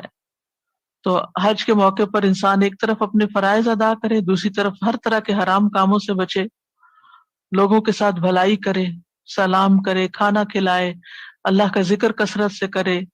بہترین حج وہ ہوتا ہے جس میں عج اور سج ہو، یعنی تلبیہ کو بلند آواز سے پڑھا جائے اور جانور کو ہانک کر لے جایا جائے، یعنی قربانی کی جائے۔ ان دنوں میں کثرت سے اللہ کا ذکر کرنا چاہیے، کھڑے بیٹھے لیٹے، سواری پر، چلتے ہوئے، کام کاج کرتے ہوئے، تمام حالات میں، اور ان میں بھی خاص طور پر کثرت سے تحلیل، تکبیر اور تحمید۔ ابن عمر کہتے ہیں نبی صلی اللہ علیہ وسلم نے فرمایا، کوئی دن اللہ کے ہاں ان 10 دنوں سے زیادہ عظمت والا نہیں، اور نہ ہی کسی دن کا عمل اللہ کو ان 10 دنوں کے عمل سے زیادہ محبوب ہے۔ بس تم ان 10 دنوں میں کثرت سے تحلیل یعنی لا الہ الا اللہ، تکبیر اللہ اکبر اور تحمید الحمدللہ کہو۔ تو ہمیں زیادہ سے زیادہ ان کلمات کو ان دنوں میں پڑھنا چاہیے، ذکر زیادہ کرنا چاہیے، جیسے تکبیرات ہیں، یا پھر ایک اور روایت میں تسبیح، تحلیل اور تکبیر کا بھی ذکر آتا ہے، کیونکہ حاجیوں کے کرنے کے کاموں میں بھی کیا بتایا گیا، وَيَذْكُرُ اسْمَ اللَّهِ فِي أَيَّامٍ مَّعْلُومَاتٍ عَلَىٰ مَا رَزَقَهُم مِّن بَهِیمَةِ الْأَنْعَامِ، اور چند معلوم دنوں میں ان پالتو چوپاؤں پر اللہ کا نام ذکر کریں جو اس نے انہیں دیے، یعنی قربانی کرتے ہوئے بھی اللہ کا نام لیا جائے۔ اور یہ جو تسبیح، تحلیل اور تکبیر ہے، اس کی فضیلت آپ سب جانتے ہیں کہ یہ اللہ اور اس کے رسول کے محبوب کلمات ہیں، باقی رہنے والی نیکیاں ہیں، ان کو بکثرت پڑھنا چاہیے، یہ جنت کی کاشتکاری ہے۔ نبی صلی اللہ علیہ وسلم کو بھی یہی کلمات ہر اس چیز سے زیادہ محبوب ہیں جس پر سورج طلوع ہوتا ہے۔ اور پھر یہ کہ آپ دل میں بھی پڑھ سکتے ہیں اور بلند آواز سے بھی پڑھ سکتے ہیں، سبحان اللہ والحمد للہ ولا الہ الا اللہ واللہ اکبر۔ بآواز بلند کرنے کا فائدہ کیا ہوگا کہ جو لوگ بھولے ہوئے ہیں اس ذکر کو وہ بھی یاد کر لیں گے. تو کھڑے ہیں، بیٹھے ہیں، سوار ہیں، پیدل جا رہے ہیں، مسجد میں ہیں، سڑکوں پر ہیں، راستوں اور بازاروں میں ہیں، کام کاج کی جگہوں میں ہیں. یہ خواتین کے لیے، مردوں کے لیے ہے، لیکن یہ ہے کہ ظاہر ہے آپ کے بیٹے بھی ہیں، بھائی بھی ہیں، شوہر بھی ہیں، ان کو بھی آپ یاد دہانی کروا سکتے ہیں. اور اسی طرح یہ کہ خواتین گھر میں اپنا کام کاج کرتے ہوئے بعض اوقات گنگناتی رہتی ہیں، تو اس سے بہتر ہے کہ یہ والی تسبیحات پڑھیں. اور تکبیرات کو عام کریں، خاص طور پر یعنی مختلف مجالس میں بآواز بلند تکبیرات پڑھی جائیں. جیسے چلا کے پڑھنا ہوتا ہے نا، اونچا کر کے پڑھنا، تو اس طرح. اور اس کے لیے ایک عملی نمونہ بننا چاہیے انسان کو. اور اگر آپ کے لیے خود پڑھنا مشکل ہو تو آپ گھر میں پلے بھی کر سکتے ہیں تکبیرات کو. یوٹیوب پر تکبیرات آپ کو مل جائیں گی مختلف طرح کی، اور ان کو آپ چلا دیں تو بچوں کے، بڑوں کے، سب کے کانوں میں پڑتی رہیں گی اور وہ آٹومیٹیکلی انہیں دہرانے لگیں گے. سلف صالحین جو تھے وہ کثرت سے تکبیرات پڑھتے تھے. ابن عمر اور ابو ہریرہ ان 10 دنوں میں بازاروں میں نکل جاتے اور تکبیرات کہتے. ان کی تکبیرات سن کر دوسرے لوگ بھی تکبیرات کہتے. اصل مقصد یہی ہے کہ سب تکبیرات پڑھیں، یعنی گونج اٹھے گلی بازار اللہ کی بڑائی. تکبیر کیا ہے دراصل؟ اللہ کو بڑا ماننا. اللہ سب سے بڑا ہے، اللہ سب سے بڑا ہے. تو اگر سال میں 10 دن بھی کوئی دن رات اس نام کو بلند کرتا رہے کہ اللہ سب سے بڑا ہے، تو انشاءاللہ دل میں اللہ کی بڑائی کا احساس پیدا ہوگا. میمون بن مہران ایک تابعی ہیں، وہ کہتے ہیں میں نے لوگوں کو پایا ہے وہ ان 10 دنوں میں تکبیرات کہتے ہیں، یہاں تک کہ لوگ اتنے زیادہ جمع ہوتے ہیں کہ میں انہیں سمندر کی موجوں کے ساتھ تشبیہ دیتا ہوں. یعنی اکٹھے ہو کے ہجوم کی شکل میں، جیسے وہ موج آ رہی ہو، جیسے انسانوں کا ٹھاٹھے مارتا سمندر ہو اور وہ تکبیرات پڑھ رہا ہو. یعنی اس طرح اہتمام کیا جاتا تھا. پھر تکبیرات پڑھتے ہوئے اللہ کی مدد ذہن میں رکھنی چاہیے. تکبیر جو ہے وہ دشمن کے مقابلے میں فتح کا ذریعہ بھی ہے اور اس سے بشارت بھی ملتی ہے. اللہ اکبر کہنے سے خیبر فتح ہوا اور دیگر فتوحات ہوئی اور اللہ کے دشمنوں کو شکست ہوئی. تو اللہ اکبر کو معمولی کلمہ نہیں ہے، جانور ذبح کیا جاتا ہے اس وقت بھی پڑھا جاتا ہے، اور اللہ کا ذکر کہیں پر بھی بلند کیا جا سکتا ہے. اور تکبیرات کی 2 اقسام ہیں، ایک ہے مطلق تکبیر اور دوسری ہے مقید تکبیر. ٹھیک ہے. مطلق تکبیر جو ہے یہ ذوالحجہ کے تمام 10 دنوں میں ہوگی اور ایام تشریق کے آخری دن کے ختم ہونے کے ساتھ ختم ہو جائے گی. اور یہ تکبیرات تمام اوقات، تمام حالات، تمام جگہوں میں ہوں گی، اور ہر اس جگہ میں یہ تکبیریں کہی جائیں گی جہاں اللہ تعالیٰ کا ذکر کرنا جائز ہے. یعنی واش روم وغیرہ میں نہیں کیا جائیں گی لیکن باہر. اور ان کو علل اعلان البلند آواز میں کہنا ہوگا، یعنی اللہ اکبر لا الہ الا اللہ واللہ اکبر وللہ الحمد، اور کسی بھی وقت کسی بھی جگہ سوائے ممنوع جگہوں کے. ٹھیک ہے. اور کب تک؟ پہلی ذی الحجہ سے لے کر ایام تشریق کے آخری دن تک، 13 ذی الحجہ تک. دوسری ہے مقید تکبیرات. یہ فرض نمازوں کے بعد تکبیرات پڑھنا ہے، یعنی 5 فرض نمازوں کے بعد کہی جانے والی تکبیرات. جو لوگ حج کرنے نہیں گئے وہ ان تکبیرات کو 9 ذی الحجہ کی فجر سے شروع کریں گے. ٹھیک ہے، یاد رکھیے گا 9 ذی الحجہ کی فجر سے شروع ہوں گی، اور حاجیوں کے لیے 10ویں ذی الحجہ کی ظہر کے وقت شروع ہوں گی. اور یہ ایام تشریق کے تیسرے دن کی عصر کے بعد ختم کر دی جائیں گی. ایام تشریق جو ہیں یعنی 13 ذی الحجہ کا آخری ایام تشریق ہوتا ہے، اس کی عصر کے ساتھ ختم کر دی جائیں گی. تو یہ کب پڑھنی ہے؟ فرض نمازوں کے بعد. اور کون کون سی فرض نمازیں؟ 5 فرض نمازیں. ہو سکتا ہے یہ عمل آپ نے پہلے کبھی نہ کیا ہو تو اس لیے میں اس کو دوبارہ دہرا دیتی ہوں کہ مقید کا مطلب ہے کہ قید ہے، وہ بندھی ہوئی ہے کس کے ساتھ؟ فرض نمازوں کے ساتھ. اور یہ کن کے لیے ہے؟ حاجیوں کے لیے بھی ہے اور نہ حج کرنے والوں کے لیے بھی ہے. جو حاجی نہیں ہے وہ 9 ذی الحجہ کی فجر سے شروع کر دیں، اور حاجیوں کے لیے 10ویں ذی الحجہ کی ظہر کے وقت. اور کب تک جاری رہیں گی سب کے لیے؟ ایام تشریق کی آخری دن کی عصر کے ساتھ. اور تکبیرات کے الفاظ کیا ہوں گے؟ سب سے مشہور تکبیر جو ہے وہ ہے اللہ اکبر اللہ اکبر اللہ اکبر، یعنی 3 دفعہ اللہ اکبر اور پھر لا الہ الا اللہ اللہ اکبر وللہ الحمد. ٹھیک ہے، لیکن اس میں بہت گنجائش ہے، اور الفاظ بھی آپ پڑھ سکتے ہیں، جیسے اللہ اکبر کبیرہ والحمد للہ کثیرہ وسبحان اللہ بکرۃ واصیلا. اسی طرح 3 دفعہ اللہ اکبر کہنے کے بجائے 2 دفعہ بھی کہا جا سکتا ہے. پھر ان 10 دنوں کی فضیلت میں سے ایک خاص فضیلت ہے روزہ رکھنا. 9ویں تاریخ کا روزہ رکھنا تو سنت ہے، لیکن اگر پہلے 8 دن کے روزے بھی رکھ لیے جائیں تو بہت ہی بہترین ہے. سال بھر میں آپ جو روزے رکھتے ہیں ان سے یہ افضل ہو جائیں گے. روزہ جہنم سے بچنے کا ذریعہ ہے، گناہوں سے ڈھال ہے، گناہوں کا کفارہ بھی ہے. ایک دن کے روزے کا اجر کیا ہے؟ ابو سعید خدری کہتے ہیں کہ میں نے نبی صلی اللہ علیہ وسلم کو یہ فرماتے ہوئے سنا، جو شخص اللہ کی راہ میں ایک دن کا روزہ رکھے گا، اللہ اس کے چہرے کو 70 سال کی مسافت کے برابر آگ سے دور کر دے گا. یعنی وہ جہنم سے اتنا دور ہو جائے گا انسان. لیکن خاص طور پر عرفہ کا روزہ غیر حاجی کے لیے ہے. یہ حاجی نہیں رکھتا عرفہ کا روزہ. عرفہ کے دن کا روزہ جو سنت ہے، یہ بہت بڑی غنیمت ہے، اور یہ 2 سال کے گناہوں کا کفارہ بن جاتا ہے. ابو قتادہ کہتے ہیں کہ ایک آدمی نبی صلی اللہ علیہ وسلم کی خدمت میں حاضر ہوا اور پوچھا، آپ کس طرح روزے رکھتے ہیں؟ اس بات سے رسول اللہ صلی اللہ علیہ وسلم کچھ غصے میں آ گئے. حضرت عمر نے آپ کا غصہ دیکھا تو کہنے لگے، ہم اللہ کے رب ہونے، اسلام کے دین ہونے اور محمد صلی اللہ علیہ وسلم کے نبی ہونے پر راضی ہیں. ہم اللہ کے غصے سے اور اس کے رسول کے غصے سے اللہ کی پناہ میں آتے ہیں. عمر رضی اللہ عنہ ان کلمات کو دہرانے لگے حتیٰ کہ آپ کا غصہ ٹھنڈا ہو گیا.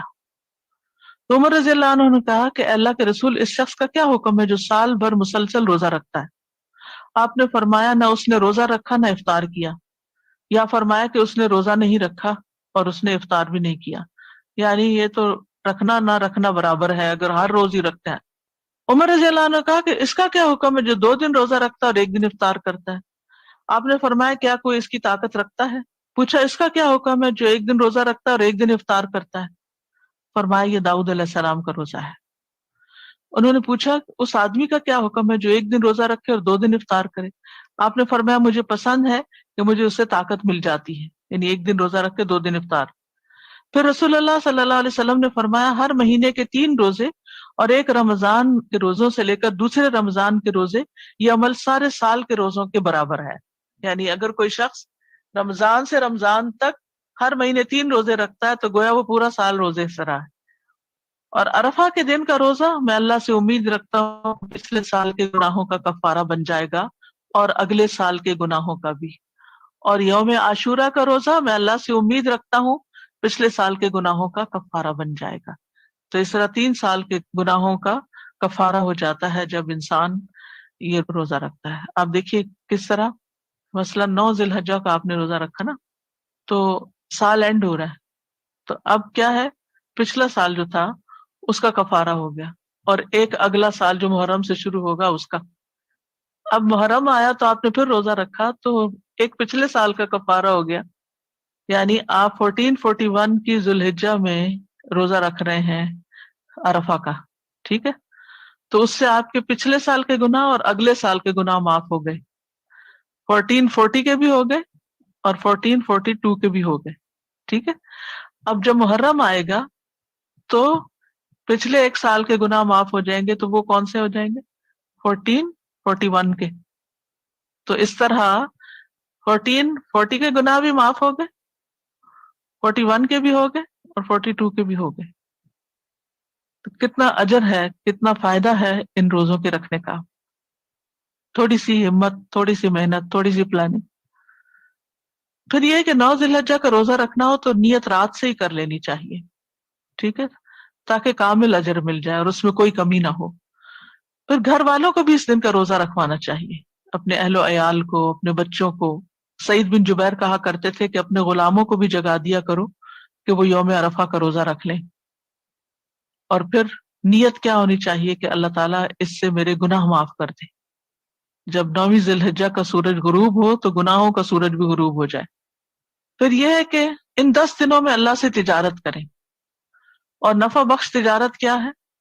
قرآن پڑھنا، قرآن کا فہم حاصل کرنا، یعنی ان 10 دنوں میں کامیاب نفع بخش تجارت قرآن کو فہم کے ساتھ مکمل کرنا، کیونکہ اللہ ہر ایک حرف کے بدلے میں ایک نیکی عطا کرتا ہے اور پھر اس کو 10 گنا بڑھا دیتا ہے اور 10 کے بعد بھی اضافہ فرماتا ہے۔ ان دنوں میں باقی دنوں کی نسبت سے زیادہ یقینی طور پر ایسا ہوتا ہے، تو کوشش کی جائے کہ ان دنوں میں ایک قرآن مکمل کر لیا جائے، کیونکہ سورۃ فاطر میں آتا ہے نا کہ جو قرآن کی تلاوت کرتے ہیں وہ ایسی تجارت کرتے ہیں کہ جس میں کوئی گھاٹا نہیں، یرجون تجارتا لن تبور۔ پھر اسی طرح تہجد کی نماز کا اہتمام، کیونکہ فرض نماز کے بعد افضل ترین نماز ہے، فرض نماز کے بعد افضل ترین نماز ہے، اور مسلمان کو صرف رمضان میں ہی تراویح نہیں پڑھنی چاہیے بلکہ ان 10 دنوں کے قیام اللیل کی بھی محنت کرنی چاہیے۔ ابو ہریرہ کہتے ہیں آپ سے پوچھا گیا فرض نماز کے بعد کون سی نماز افضل ہے اور ماہ رمضان کے بعد کون سے روزے افضل ہیں؟ آپ نے فرمایا فرض نماز کے بعد سب سے افضل نماز آدھی رات کی نماز ہے، اور رمضان کے مہینے کے بعد سب سے افضل روزے اللہ کے مہینے محرم کے روزے ہیں۔ پھر نیکسٹ ہے رات کے آخری پہر میں دعاؤں اور استغفارات کا اہتمام۔ یہ اگر آپ تہجد کے لیے اٹھیں گے تو اس وقت دعائیں بھی قبول ہوتی ہیں اور استغفار بھی۔ والمستغفرین بالاسحار، قرآن مجید میں آتا ہے سورۃ آل عمران میں کہ وہ رات کے آخری حصے میں استغفار کرنے والے ہیں۔ اور پھر سورۃ زاریات میں آتا ہے کانوا قلیلا من اللیل ما یہجعون وبالاسحار هم یستغفرون، کہ وہ رات کو کم ہی سوتے تھے اور سحری کے وقت مغفرت مانگا کرتے تھے۔ اور سحری کے وقت اللہ سبحانہ وتعالیٰ آسمان دنیا پر نزول فرماتے ہیں، بندے کی توبہ قبول فرماتے ہیں اور اس کی دعائیں بھی قبول ہوتی ہیں۔ پھر ان 10 دنوں میں خوب صدقہ بھی کرنا چاہیے، ہر روز کچھ نہ کچھ صدقہ ضرور کریں، کیونکہ قیامت کے دن انسان اپنے صدقے کے سائے میں ہوگا۔ صدقہ بری موت سے بچاتا ہے، صدقہ گناہوں کو گرا دیتا ہے، رب کے غضب کو بجھا دیتا ہے، مال میں برکت اور اضافے کا سبب ہے۔ اللہ تعالیٰ صدقہ دینے والے کو اس کا بہترین نعم البدل عطا کرتا ہے، یعنی یہ نہیں کہ جب آپ دیتے ہیں تو آپ کے ہاتھ سے چلا گیا، بلکہ آپ کو واپس ملے گا کئی گنا زیادہ۔ اور ان دنوں میں کیا جانے والا صدقہ باقی دنوں کے صدقے کے مقابلے میں افضل ہے۔ پھر اس کے بعد ان دنوں میں اللہ تعالیٰ کے پسندیدہ کام کرنا، یعنی جن کاموں سے اللہ راضی ہوتا ہے، مثلاً کسی کو خوش کرنا، کسی کی ضرورت پوری کرنا، صلہ رحمی کرنا، کسی محتاج کے کام آنا۔ پھر اسی طرح اگر کچھ لوگ حج پہ جا رہے ہوں تو ان کے گھر والوں کی دیکھ بھال پیچھے سے کرنا، ان کی ضروریات کا خیال رکھنا، ان کے ساتھ احسان کا معاملہ کرنا، ان کے بچوں کا خیال رکھنا، اسکول ڈراپ کرنا ہے، لینا ہے، گروسری لانی ہے یا کچھ بھی۔ اس کے بارے میں نبی صلی اللہ علیہ وسلم نے فرمایا جس نے نمازی یا حاجی کو سامان مہیا کیا یا اس کی غیر موجودگی میں اس کے اہل و عیال کی خبرگیری کرتا رہا یا روزہ دار کو روزہ افطار کرایا تو اس کے لیے بھی انہی کے برابر ثواب ہوگا، ان کے ثواب میں سے کچھ بھی کمی نہیں ہوگی۔ یعنی جو حج پہ گیا ہے اگر پیچھے سے کوئی اس کے گھر والوں کو لک آفٹر کرتا ہے تو حج کا ثواب اس کو بھی مل جائے گا۔ کسی نے روزہ رکھا ہے، آپ نے اس کا روزہ کھلوا دیا ہے تو آپ کو اس کا اجر و ثواب مل جائے گا۔ پھر ان دنوں مسلمانوں کی عید بھی ہوتی ہے، تو عید کی نماز کی ادائیگی بھی ایک ثواب کا کام ہے۔ اور پھر عید کے بعد کیا کام کرتے ہیں؟ جانور قربان کرتے ہیں، تو قربانی کر کے بھی انسان اللہ کا قرب پاتا ہے۔ یعنی قربانی اصل میں کیا ہے؟ قربانی قرب کا ذریعہ ہے، اللہ کے قریب ہونے کا ذریعہ ہے، اللہ کی رحمت پانے کا ذریعہ ہے۔ اللہ تعالیٰ نے نبی صلی اللہ علیہ وسلم کو حکم دیا فَصَلِّ لِرَبِّكَ وَانْحَرْ، آپ اپنے رب کے لیے نماز ادا کیجیے اور قربانی کیجیے۔ اِنَّ شَانِئَكَ هُوَ الْأَبْتَرُ، بے شک آپ کا دشمن ہی جڑ کٹا ہوگا۔ یعنی اللہ تعالیٰ بندے کو جب کوئی انعام عطا کرے، کوئی نعمت عطا کرے اور زیادہ نعمتیں عطا کرے، اِنَّا أَعْطَيْنَاكَ الْكَوْثَرَ، تو پھر کیا کرے؟ فَصَلِّ لِرَبِّكَ وَانْحَرْ، شکر ادا کرے ان 2 طریقوں سے، ایکسٹرا نماز پڑھ کے، نوافل وغیرہ پڑھ کے، اور اس کے ساتھ ساتھ قربانی کر کے۔ اور قربانیوں میں سب سے بڑی قربانی کس کی ہوتی؟ اونٹ کی قربانی۔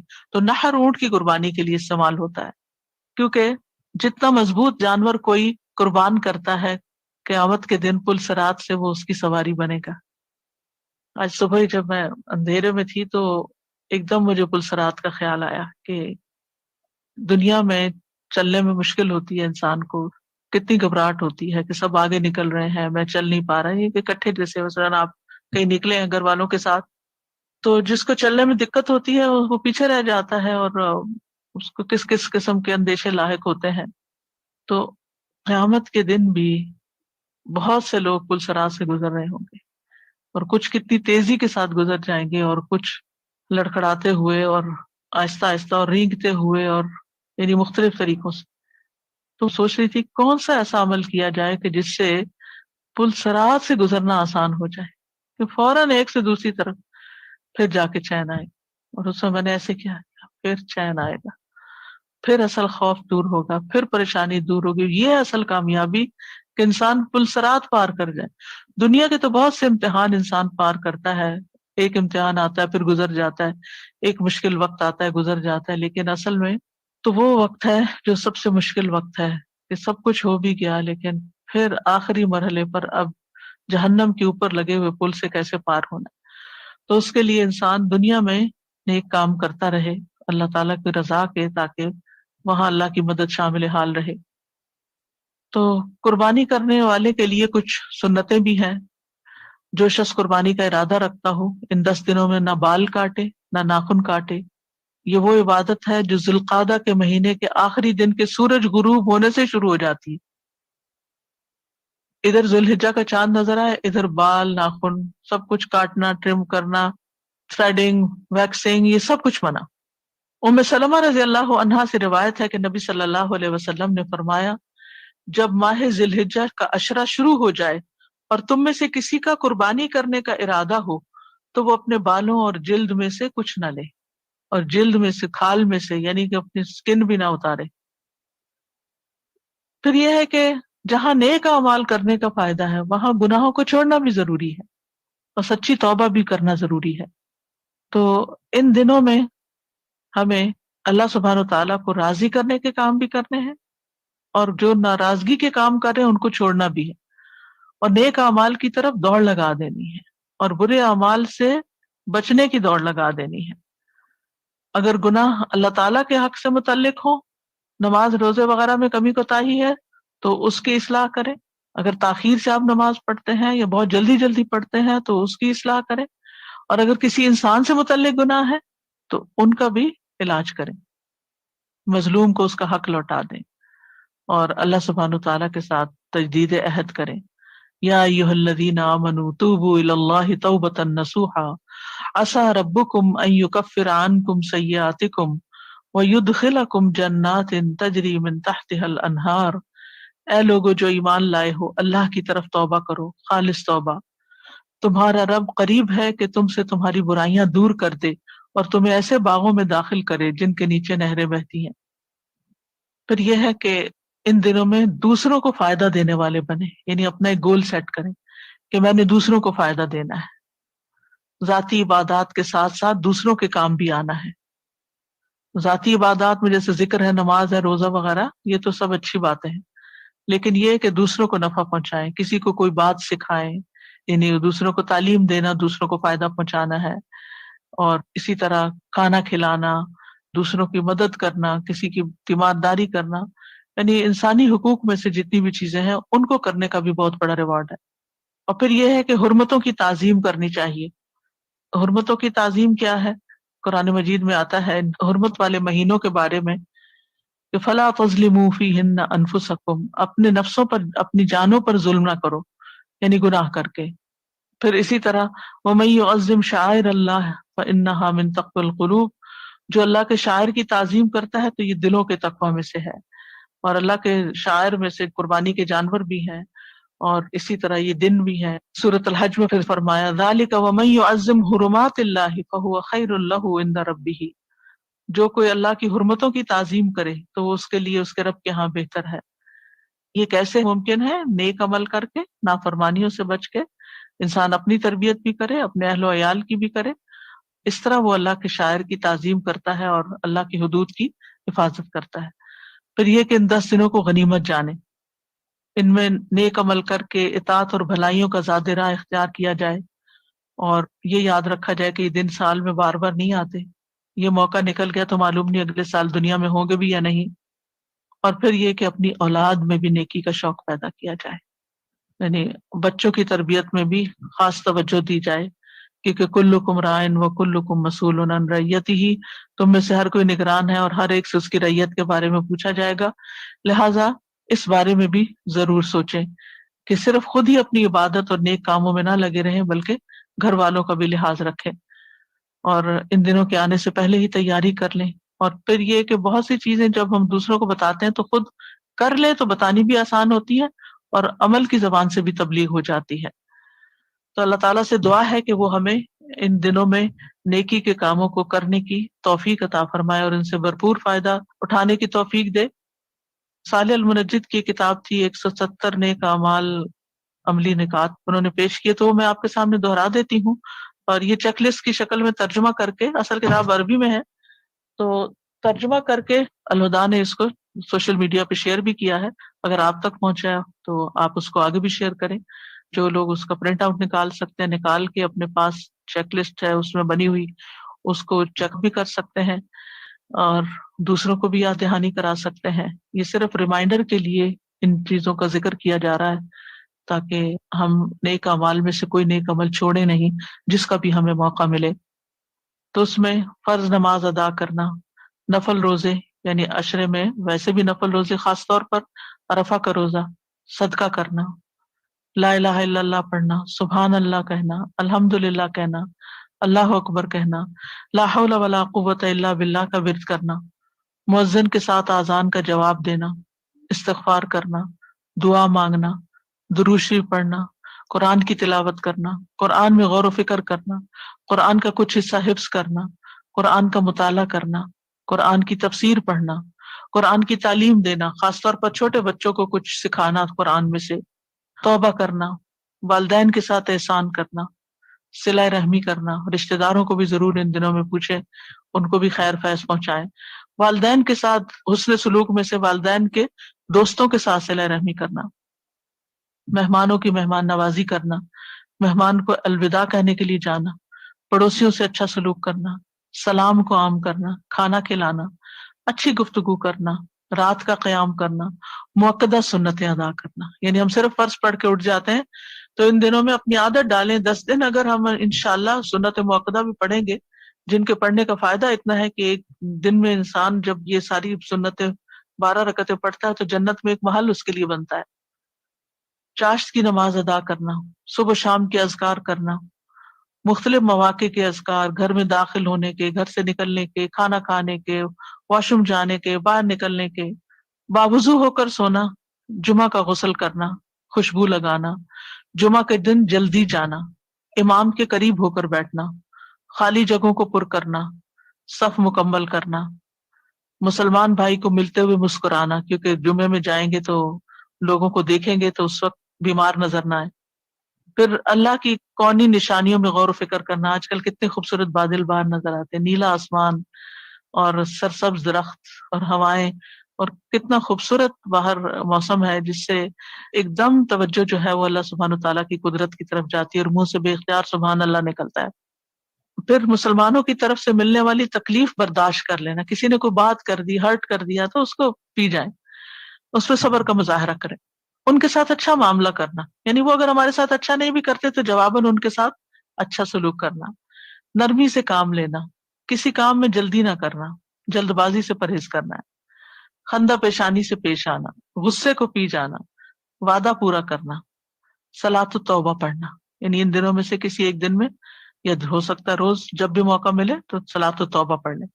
وضو کے 2 نفل، نصیحت کرنا، لا علم کو تعلیم دینا، نیکی کا حکم دینا، برائی سے منع کرنا، مظلوم کی مدد کرنا، نظروں کی حفاظت کرنا یعنی حرام سے بچانا اپنے آپ کو، اللہ کی خاطر اپنے بھائیوں سے ملاقات کرنا. لیکن بے وجہ کی سوشلائزنگ نہ کریں کہ جس سے عبادت کا وقت ہی نکل جائے، لیکن جہاں جو موقع ہو تو اس کو ضرور اویل کریں، اور لیکن نیت اللہ ہی کی خاطر ہو. جنازوں میں شرکت کرنا اگر ضرورت پیش آ جائے، مصیبت زدہ کو تسلی دینا، کیونکہ یہ ذکر اس لیے کیا جا رہا ہے کہ بعض اوقات یہ ہوتا ہے کہ انسان اپنی عبادت میں اتنا مصروف ہوتا ہے کہ وہ سنتا بھی ہے کہ فلاں کا جنازہ ہے تو وہ کہتا ہے آج میرے تو یہ ٹارگٹ پورے نہیں ہوئے اس لیے میں جنازے پہ نہیں جا رہا. نہیں، اگر آپ ڈیلی وہ کام کر رہے تھے اور ایک دن آپ کو نکل کے جنازے کے لیے جانا پڑا تو آپ کو جنازے کے پڑھنے کا ثواب بھی مل جائے گا، اور اس کام کا بھی جو آپ ریگولرٹی کے ساتھ کر رہے تھے اس کا بھی ثواب مل جائے گا. مصیبت زدہ کو تسلی دینا، بیماروں کی تیمارداری کرنا، دعوت کو قبول کرنا، غم زدہ کی غم گساری کرنا. اب یہ بیمار اور غم زدہ انسان، ہو سکتا ہے کووڈ کی وجہ سے آپ ان کے پاس نہ جا سکیں، لیکن فون پر تو آپ رابطہ کر سکتے ہیں. ایک نماز کے بعد دوسری نماز کا انتظار کرنا، مساجد میں علمی مجالس میں حاضر ہونا، علماء کا اکرام کرنا، شبہات کا رد کرنا، سنتوں کی اشاعت کرنا، ان لوگوں کی کنفیوژن دور کرنا دین کے معاملے میں، تحفہ دینا، اللہ کا چہرہ چاہنے کے لیے مسلمان سے مصافحہ کرنا، بڑوں کی عزت کرنا، کسی کا قرض ادا کرنا، ضرورت مندوں کو قرض دینا، تنگ دست کو ڈھیل دینا یا اس کا قرضہ معاف کر دینا یا کم کر دینا، مقروض لوگوں کے قرضوں کو ادا کرنے کی کوشش کرنا، محتاج لوگوں کے بل ادا کرنا، اچھی سفارش کرنا، نادم کی غلطی کو معاف کر دینا، جو سوری کرے اس کو معاف کرنا، تکلیف دہ چیز کو راستے سے دور کرنا، خرید و فروخت میں فراخ دلی کا مظاہرہ کرنا. یعنی اب بعض اوقات بہت بھاؤ تاؤ کرنے لگتے ہیں اور غریب آدمی سے کھینچنے کی کوشش کرتے ہیں، تو اس کو ایکسٹرا دینے کی ضرورت ہے. مسلمانوں کے عیوب پر پردہ ڈالنا، یتیم کی کفالت کرنا، بیوہ عورت کے لیے دوڑ دھوپ کرنا، مساجد تعمیر کرنا، خیر کی طرف رہنمائی کرنا، کتابوں کی اشاعت کرنا، نیٹ پر علم کی نشر و اشاعت کرنا، سوشل میڈیا کے ذریعے واز کرنا اور واز و نصیحت سننا، محتاجوں کو قربانی کا جانور دینا تاکہ وہ قربانی کر سکیں، لوگوں کو شادی کرنے میں مدد دینا. یعنی بعض اوقات جیسے غریب بچیاں ہوتی ہیں، ان کی شادی نہیں ہو پاتی کہ ان کے پاس جہیز کے پیسے نہیں ہیں یا مہمانوں کو انٹرٹین کرنے کے، تو اس میں بھی مدد کرنا. دو جھگڑے ہوئوں کے درمیان صلح کروانا، نیک لوگوں کی صحبت اختیار کرنا، اپنے سرمایہ کو وقف کرنا فی سبیل اللہ، کہ وہ آپ کی زندگی میں بھی اس کی آمدنی جو ہے وہ اللہ کے کاموں میں استعمال ہو اور مرنے کے بعد بھی. حج مبرور ادا کرنا اگر اللہ بلائے، اللہ کے لیے محبت کرنا، درگزر کرنا، ہنر مند کی مدد کرنا یا بے ہنر کو کام کر کے دینا، یا لوگوں کی مفت تربیت کرنا یا کوئی ہنر سکھانا، لوگوں کے دلوں میں خوشی داخل کرنا، کھانا کھلانا، یتیم کے سر پہ شفقت کا ہاتھ پھیرنا، ہمیشہ باوضو رہنا، بیٹیوں اور بہنوں کی کفالت کرنا، بیوی بچوں پہ خرچ کرنا، عورت کا اپنے شوہر کے بلانے کو قبول کرنا اور اس کی اطاعت کرنا، گھر کے کام کاج کرنا، مساجد کی صفائی کرنا، پانی پلانا، کسی کے احسان کا شکر ادا کرنا، احسان کرنے والے کو اس کا بدلہ دینا اور اس کے حق میں دعا مانگنا، اللہ کے خوف سے رونا، اللہ سے شہادت کا سوال کرنا، مل کر کھانا کھانا، سفید رنگ کا لباس پہننا، یہ مردوں کے لیے خاص طور پر، سفید بالوں کو رنگنا، اچھی نیت سے پودا لگانا، مسلمانوں کی ضروریات پوری کرنا، مومن مردوں اور مومن عورتوں کے لیے استغفار کرنا.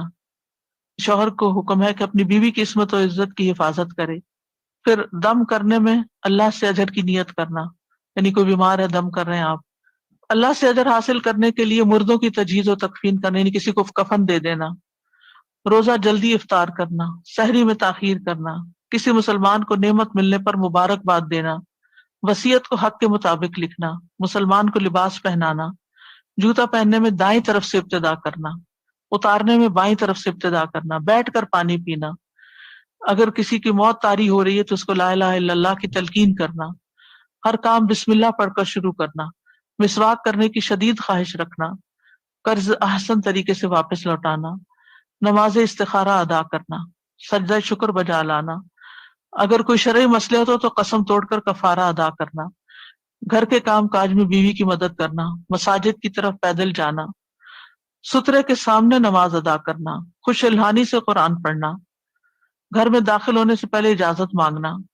جمائی آنے کی صورت میں منہ بند کر کے جمائی روکنے کی کوشش کرنا، قربانی کے جانوروں کو خوب پال کر موٹا کرنا، صبح کی نماز کے بعد سورج نکلنے تک نماز کی جگہ پر بیٹھنا، جو حج کرنے کے لیے نہ گیا ہو وہ بھی قربانی کا جانور خرید کر مکہ کی طرف بھیجے، یعنی یہ بھی ایک نیکی کا کام ہے اگر وہاں کوئی آپ کے بیہا پہ قربانی کر سکتا ہے تو.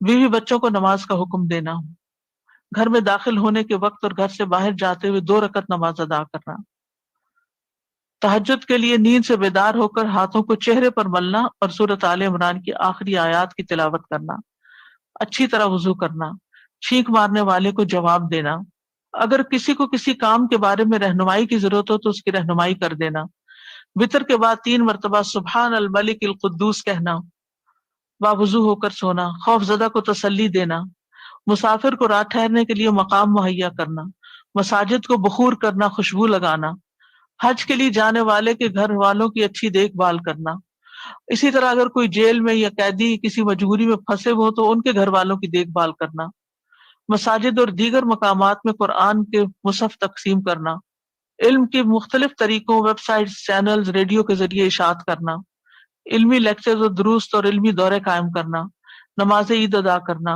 لباس، زیورات اور برتن اور دیگر گھریلو سامان اور ہر وہ چیز جو فائدہ مند ہو لوگوں کو ادھار دینا، فلاحی تنظیمیں اور رفاہی ادارے قائم کرنا، اور اگر آپ ان کے ممبرز ہیں تو اس میں کوئی خدمت کا کام کرنا، جو حج کرنے جا رہا ہو اس کے خرچے کا ضامن بن جانا، طلبہ علم کو کام کاج سے فراغت دے کر، یعنی طالب علم کو کام کاج سے فراغت دے کر ان کا خرچ اپنے ذمہ لے لینا، مسلمان کے بچوں کے لیے مختلف کتابیں اور پروگرام تیار کرنا، علم کو انتہائی دیانتداری سے لوگوں میں منتقل کرنا، مسلمانوں کی عزتوں کی حفاظت کرنا، قرآن سننا، لسننگ بھی، علم سیکھنے اور سکھانے کی خیر اور سیکھنے سکھانے میں حوصلہ افزائی کرنا، انعام دینا، جیسے بچوں وغیرہ کو آپ انعام دے کے ان سے زیادہ کام کرا سکتے ہیں، بچوں کے ساتھ شفقت کا معاملہ کرنا، بھلائی کے موقعوں پر واض و نصیحت کرنا، امانتوں کی حفاظت کرنا اور ان کو ایز اٹ از واپس کرنا، اللہ سے اجر لینے کی نیت سے بیماروں کا علاج کرنا، یعنی کوئی ڈاکٹر ہے یا ویسے کسی کو کوئی انسان نسخہ بتا سکتا ہے، جانوروں اور پرندوں کے ساتھ احسان کا معاملہ کرنا، تو یہ کچھ نیکی کے کام ہیں جن کا ریمائنڈر دیا گیا ہے۔ اگر شعوری طور پر ان دنوں میں ہم کرتے ہیں تو اللہ تعالیٰ سے امید رکھتے ہیں کہ وہ ہمیں ذوالحجہ کے بعد بھی انشاءاللہ ان نیک کاموں کی توفیق عطا فرمائے گا۔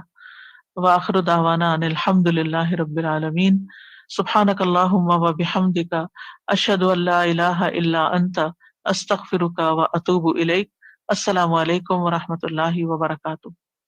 الله أكبر الله أكبر الله أكبر، لا إله إلا الله، والله أكبر الله أكبر ولله الحمد۔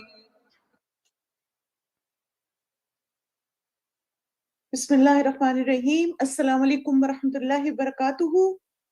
جزاک اللہ خیرن کثیرہ، بارک اللہ فیکی استاذہ، اتنے اچھے پوائنٹس ہمیں بتانے کے لیے اور ایک موٹیویشن اور ڈائریکشن دینے کے لیے کہ کس طرح سے ہم ان 10 دنوں کو دی بیسٹ بنا سکتے ہیں۔ ایسا ہی ہے نا؟ اچھا یہ بتائیں کہ آپ کو کون سی ایک بات نے موٹیویٹ کیا کہ اب آپ نے ان 10 days میں کچھ اسپیشل بھی کرنا ہے؟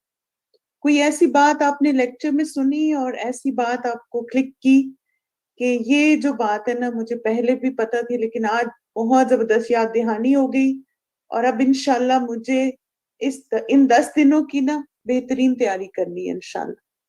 بالکل اللہ تعالیٰ کو سب سے زیادہ محبوب ہے قرآن کمپلیٹ کرنا ہے، ماشاءاللہ قرآن پہ غور و فکر کرنا ہے، آپ کو انسپریشن ملی، قرآن کو ریڈ کرنا ہے، اوور آل امپورٹنس پتہ چلی ان دنوں کی۔ گڈ۔ اب دیکھیں کہ اس حدیث کو نا آپ سب ضرور اپنے پاس لکھ لیں یا جیسے اس کا اسکرین شاٹ لے لیں، اور اس حدیث میں خاص طور پہ جو ایک موٹیویشن ہے نا کہ رسول اللہ صلی اللہ علیہ وسلم نے فرمایا کسی بھی دن کیا ہوا نیک عمل اللہ کو ان 10 دنوں میں کیے ہوئے عمل سے زیادہ محبوب نہیں۔ یعنی یہ ہمارا گول ہوگا کہ چونکہ ہمارے رب کو ان 10 دنوں میں کیے ہوئے کام بہت پسند ہیں، محبوب ہیں، loved by اللہ سبحانہ تعالیٰ، تو انشاءاللہ ہم بھی کریں گے۔ یعنی آپ دیکھیں کہ باقی دنوں میں بھی جو ہم نیک کام کرتے ہیں وہ اللہ تعالیٰ کو پسند ہے، لیکن ان 10 days میں جب ہم کرتے ہیں تو وہ اللہ تعالیٰ کو زیادہ محبوب ہے۔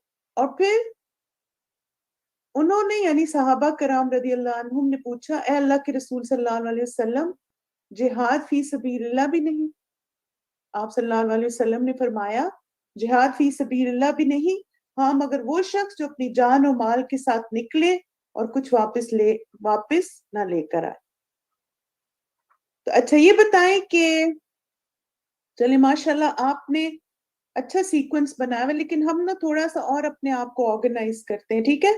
1 2 3 کر کے سارے اعمال اپنے لیے لکھتے ہیں، پین ڈاؤن کرتے ہیں کہ کیا کیا میں نے کرنا ہے۔ یہ بتائیں کہ فرائض میں سب سے پہلے کس فرض کی تھوڑی فکر کریں گے آپ, اہتمام کریں گے اس کا؟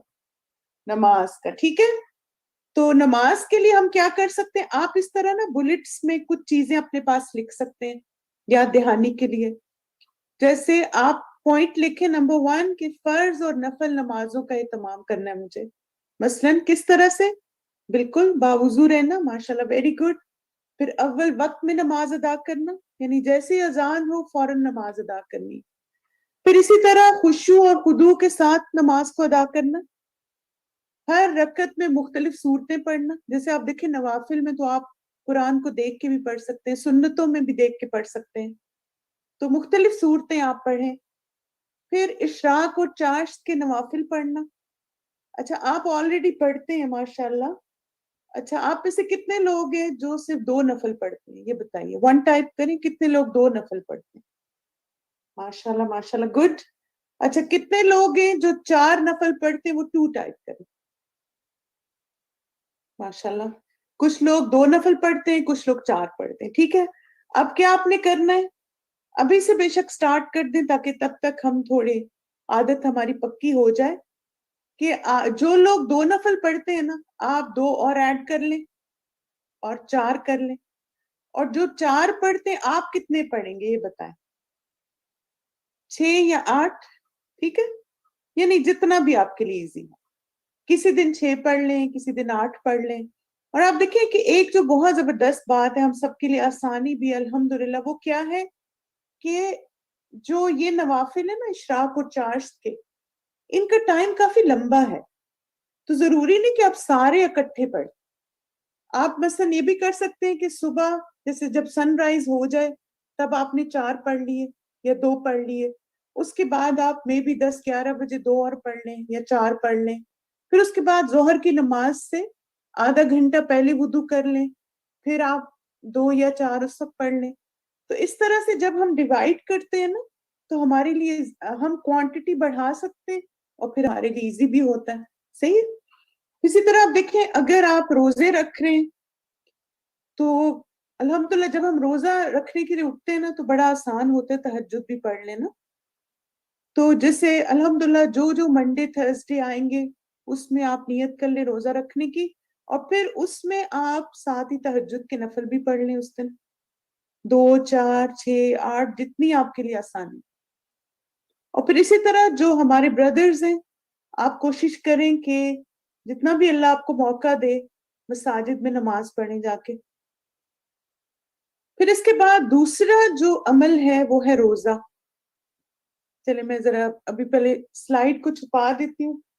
یہ بتائیں کہ خاص طور پر کون سے دن کا روزہ رکھنا ہے؟ ایک ڈے کون سا ہے جس کا خاص طور پہ روزہ رکھنا ہے؟ شاباش.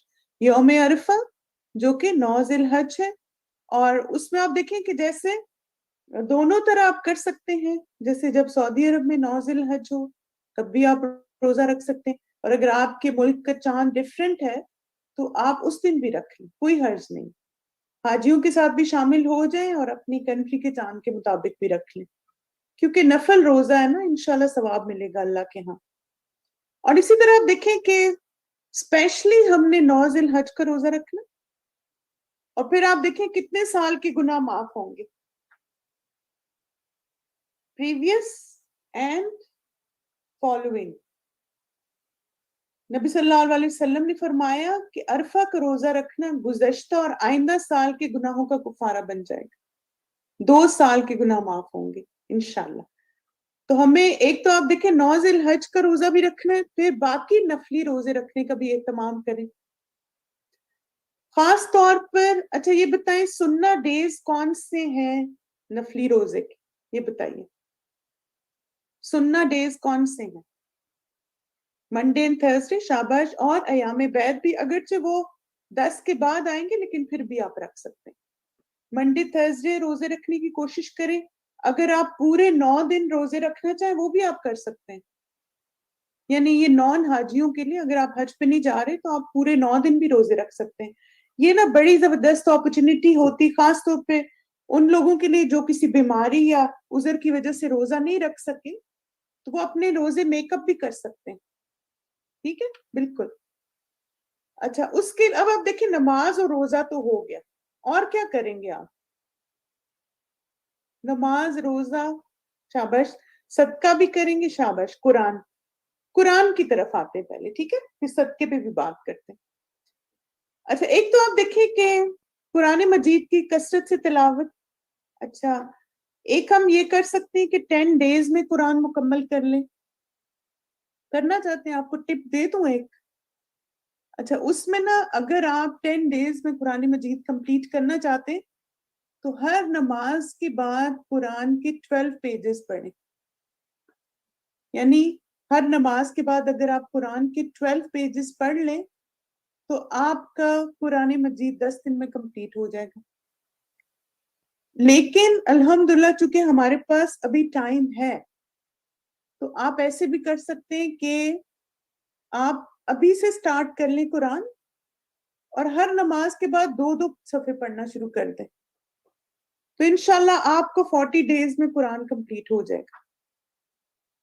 تو جو لوگ صرف 10 ڈیز میں کرنا چاہتے ہیں، بالکل ایک اور جو رف سا ایسٹیمیٹ ہے وہ ہے کہ 3 جز اے ڈے اگر آپ پڑھیں گے تو انشاءاللہ 10 ڈیز میں ہو جائے گا، اور اگر آپ پیجز کو فالو کرتے ہیں تو پھر 12 پیجز ہر نماز کے بعد، تو اپروکسیمیٹلی 60 پیجز اے ڈے آپ نے پڑھنا، 60 صفحے آپ پڑھیں گے تو انشاءاللہ آپ کا قرآن 10 دن میں ہو جائے گا، لیکن ابھی سے شروع کر کے 2 پیجز ہر نماز کے بعد پڑھنا۔ اسی طرح آپ دیکھیں کہ آپ پڑھ بھی سکتے ہیں، اور پھر اگر آپ نہیں پڑھ سکتے تو آپ تلاوت سنیں بھی، پھر اگر آپ نے حفظ کیا ہوا ہے حفظ کو دہرائیں، نئی صورتیں آپ یاد کر سکتے ہیں، قرآن کا ترجمہ تفسیر پڑھیں، اس کو یاد کریں، میننگ پہ غور کریں، کسی اور تک قرآن کو پہنچائیں، اس کا میسج پہنچائیں، ٹھیک ہے۔ پھر اسی طرح آپ دیکھیں کہ ہمیں ذکر اور دعا کی بھی پلاننگ کرنی، خاص طور پہ کون سا ذکر کریں گے ان 10 دنوں میں؟ ماشاءاللہ، ویری گڈ، تکبیرات، تحلیل کیا ہوتا ہے؟ لا الہ الا اللہ، تکبیر اللہ اکبر، اور تحمید کیا ہوتا ہے؟ الحمدللہ۔ اور پھر ایک تو یہ، اور آپ دیکھیں کہ الحمدللہ نبی صلی اللہ علیہ وسلم نے ایک ذکر سکھا دیے جس میں سارے جمع ہو گئے، اللہ اکبر، لا الہ الا اللہ اللہ اکبر وللہ الحمد، اس میں سارے تینوں چیزیں جمع ہوگی، تحلیل، تکبیر و تحمید۔ اسی طرح صبح و شام کے اذکار، استغفار اور ذکر کی کثرت کریں، دروشی پڑھیں، مقبول دعائیں، مقبول اوقات میں دعائیں مانگیں، خصوصاً عرفہ کے دن۔ اسی طرح آپ دیکھیں کہ خاص طور پہ تکبیرات، یہ جو میں نے آپ کو ایک تکبیر بتائی، اور اسی طرح یہ تکبیر بھی، اس میں بھی آپ دیکھیں کہ دونوں چیزیں جمع ہو گئی، تکبیر بھی، تحمید بھی، اور تسبیح بھی، 3 چیزیں اس میں، اللہ اکبر کبیرہ والحمد للہ کثیرہ وسبحان اللہ بکرۃ واصیلا۔ پھر اس کے بعد 9 ذی الحج کی جو دعا ہے، یہ آتی ہے آپ سب کو؟ یہ دعا اپنے 9 ذی الحج کو باقی اذکار کے ساتھ ضرور مانگنی، پڑھنی ہے، ٹھیک ہے۔ لا الہ الا اللہ وحدہ لا شریک لہ، لہ الملک ولہ الحمد وہو علی کل شیء قدیر۔ اچھا ایک اور چیز بھی انشاءاللہ اینڈ میں اس پہ بات کر لیتے ہیں، صدقہ خیرات بھی کرنا ہے ہم نے۔ اگر آپ نے زکوٰۃ سپلٹ کرتے ہیں آپ مہینوں میں تو کچھ زکوٰۃ آپ ذی الحج کے مہینے میں بھی دیں، اسی طرح آپ اپنی ایکسٹرا کپڑے صدقہ کر سکتے ہیں، کوئی بھی چیز آپ اللہ کے راستے میں دیں، فیملی پہ خرچ کریں۔ اسی طرح آپ دیکھیں کہ اچھے اخلاق کا اظہار کریں، رشتہ داروں کے ساتھ صلہ رحمی، اپنے پڑوسیوں نیبرز کا پتہ کریں، کوئی نیڈی ہے تو اس کی ہیلپ کریں، کھانا پکا کے لوگوں کو کھلائیں، بہت ساری نیکی کے کام ہیں جو ہم کر سکتے ہیں۔ پھر اگر آپ قربانی کا ارادہ رکھتے ہیں تو جیسے ہی ذی الحج کا چاند نظر آئے اپنے ناخن اور بال نہیں کاٹنے، ٹھیک ہے؟ یعنی آپ جیسے کیلنڈر دیکھتے رہیں 29 30، اگر ویسے تو آپ دیکھیں کہ اگر کوئی قربانی نہیں بھی افورڈ کر سکتا نا تو پھر بھی اس سنت پہ عمل کر سکتا ہے، اور آپ جیسے کیلنڈر دیکھتے رہیں، جب ذوالقعدہ کہ جیسے 29 30 ہو تو آپ ٹریک کریں کہ چاند نظر آیا یا نہیں، یا اناؤنس ہوا ہے یا نہیں، اور پھر اس کے مطابق آپ نے پھر ناخن اور بال نہیں کاٹنے. جی ہاں بالکل, عورتیں بھی, سارے لوگ, کیونکہ یوزلی قربانی پوری فیملی کی طرف سے ہی ہوتی ہے نا. اسی طرح آپ دیکھیں عید کے دن کی سنتوں پہ عمل کریں, عید کی نماز کا اہتمام کریں, اخلاص سے نیت سے قربانی کریں, قربانی کا گوشت خود بھی کھائیں, دوسروں کو بھی کھلائیں. جی بالکل, بال اسی میں ہی آ جاتے ہیں نا, یعنی جسم کے کسی کے بھی حصے کے بال, چاہے وہ سر ہے, چاہے وہ شیو ہے, کچھ بھی ہے. اسی طرح ہر نیکی کے کام میں پارٹیسپیٹ کرنا ہے ہم نے انشاءاللہ, جو بھی اللہ تعالیٰ ہمیں توفیق دینا, ہمیں ان نیکی کے کاموں کو کرنا ہے. اور اسی طرح استاذہ نے جو لسٹ دی 173 نیک اعمال کی, وہ ہم نے اپنے ٹیلی گرام کے چینل میں شیئر کی ہے. آپ وہاں سے اس کو اپلوڈ کر سکتے ہیں, ڈاؤن لوڈ کر لیجیے اس کو. اور انشاءاللہ ہمیں بہترین اعمال کی کوشش کرنی ہے.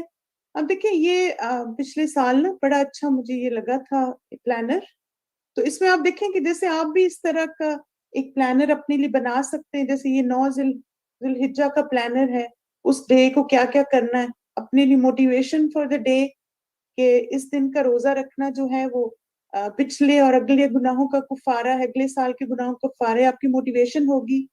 پھر اس کے بعد آپ دیکھیں کہ ٹو ڈو لسٹ بنا لیں کہ آج 9 ذی الحج کو مجھے کون کون سے کام کرنے. پھر اسی طرح آج مجھے بہت زیادہ ذکر کرنا ہے اللہ کا, آج مجھے صدقہ بھی کرنا ہے. اسی طرح نوافل کے آپ لسٹ بنا سکتے ہیں کہ آج انشاءاللہ میں ساری سنتیں ادا کروں گی. پھر میں اسی طرح صلاۃ الضحیٰ پڑھوں گی. پھر میں اسی طرح رات کو نوافل پڑھوں گی. یہ آپ اپنے لیے ٹریکر بنا سکتے ہیں. اسی طرح آج میں کون سا ذکر سب سے زیادہ کروں گی, قرآن کی کتنی میں نے آج چیپٹرز پڑھنے. تو آپ دیکھیں ایسے ایک چھوٹی سی اپنے ہاتھوں سے ٹو ڈو لسٹ بنا لیں, تاکہ آپ کو نا سارے کام یاد رہیں. مثلا آپ دیکھیں ہمیں روزہ اگر رکھ سکتے ہیں تو روزہ, پھر نمازیں, پھر آپ کا ذکر کیا ہوگا, قرآن کتنی تلاوت کریں گے اس دن, اگر آپ کو غور و فکر کریں گے یا کوئی موٹیویشن آپ کی ہوگی وہ بھی لکھ لیں. اس طرح انشاءاللہ آپ کو ایک ذرا سا آئیڈیا ہو جائے گا کہ اس وقت کو بھرپور طریقے سے کیسے گزاریں. ٹھیک ہے, چلیں اوکے مائی ڈیئر اسٹوڈنٹس, انشاءاللہ یہاں پہ ہم کنکلوڈ کرتے ہیں اپنے سیشن کو. اللہ سبحانہ تعالیٰ سے دعا ہے کہ اللہ تعالیٰ ہمیں ان 10 دنوں میں بہترین اعمال کرنے کی توفیق عطا فرمائے, اور ہم وہ عمل کریں جو ہمارے رب کو سب سے زیادہ محبوب ہے, اور اس کے ذریعے اپنے رب کا قرب حاصل کر سکیں.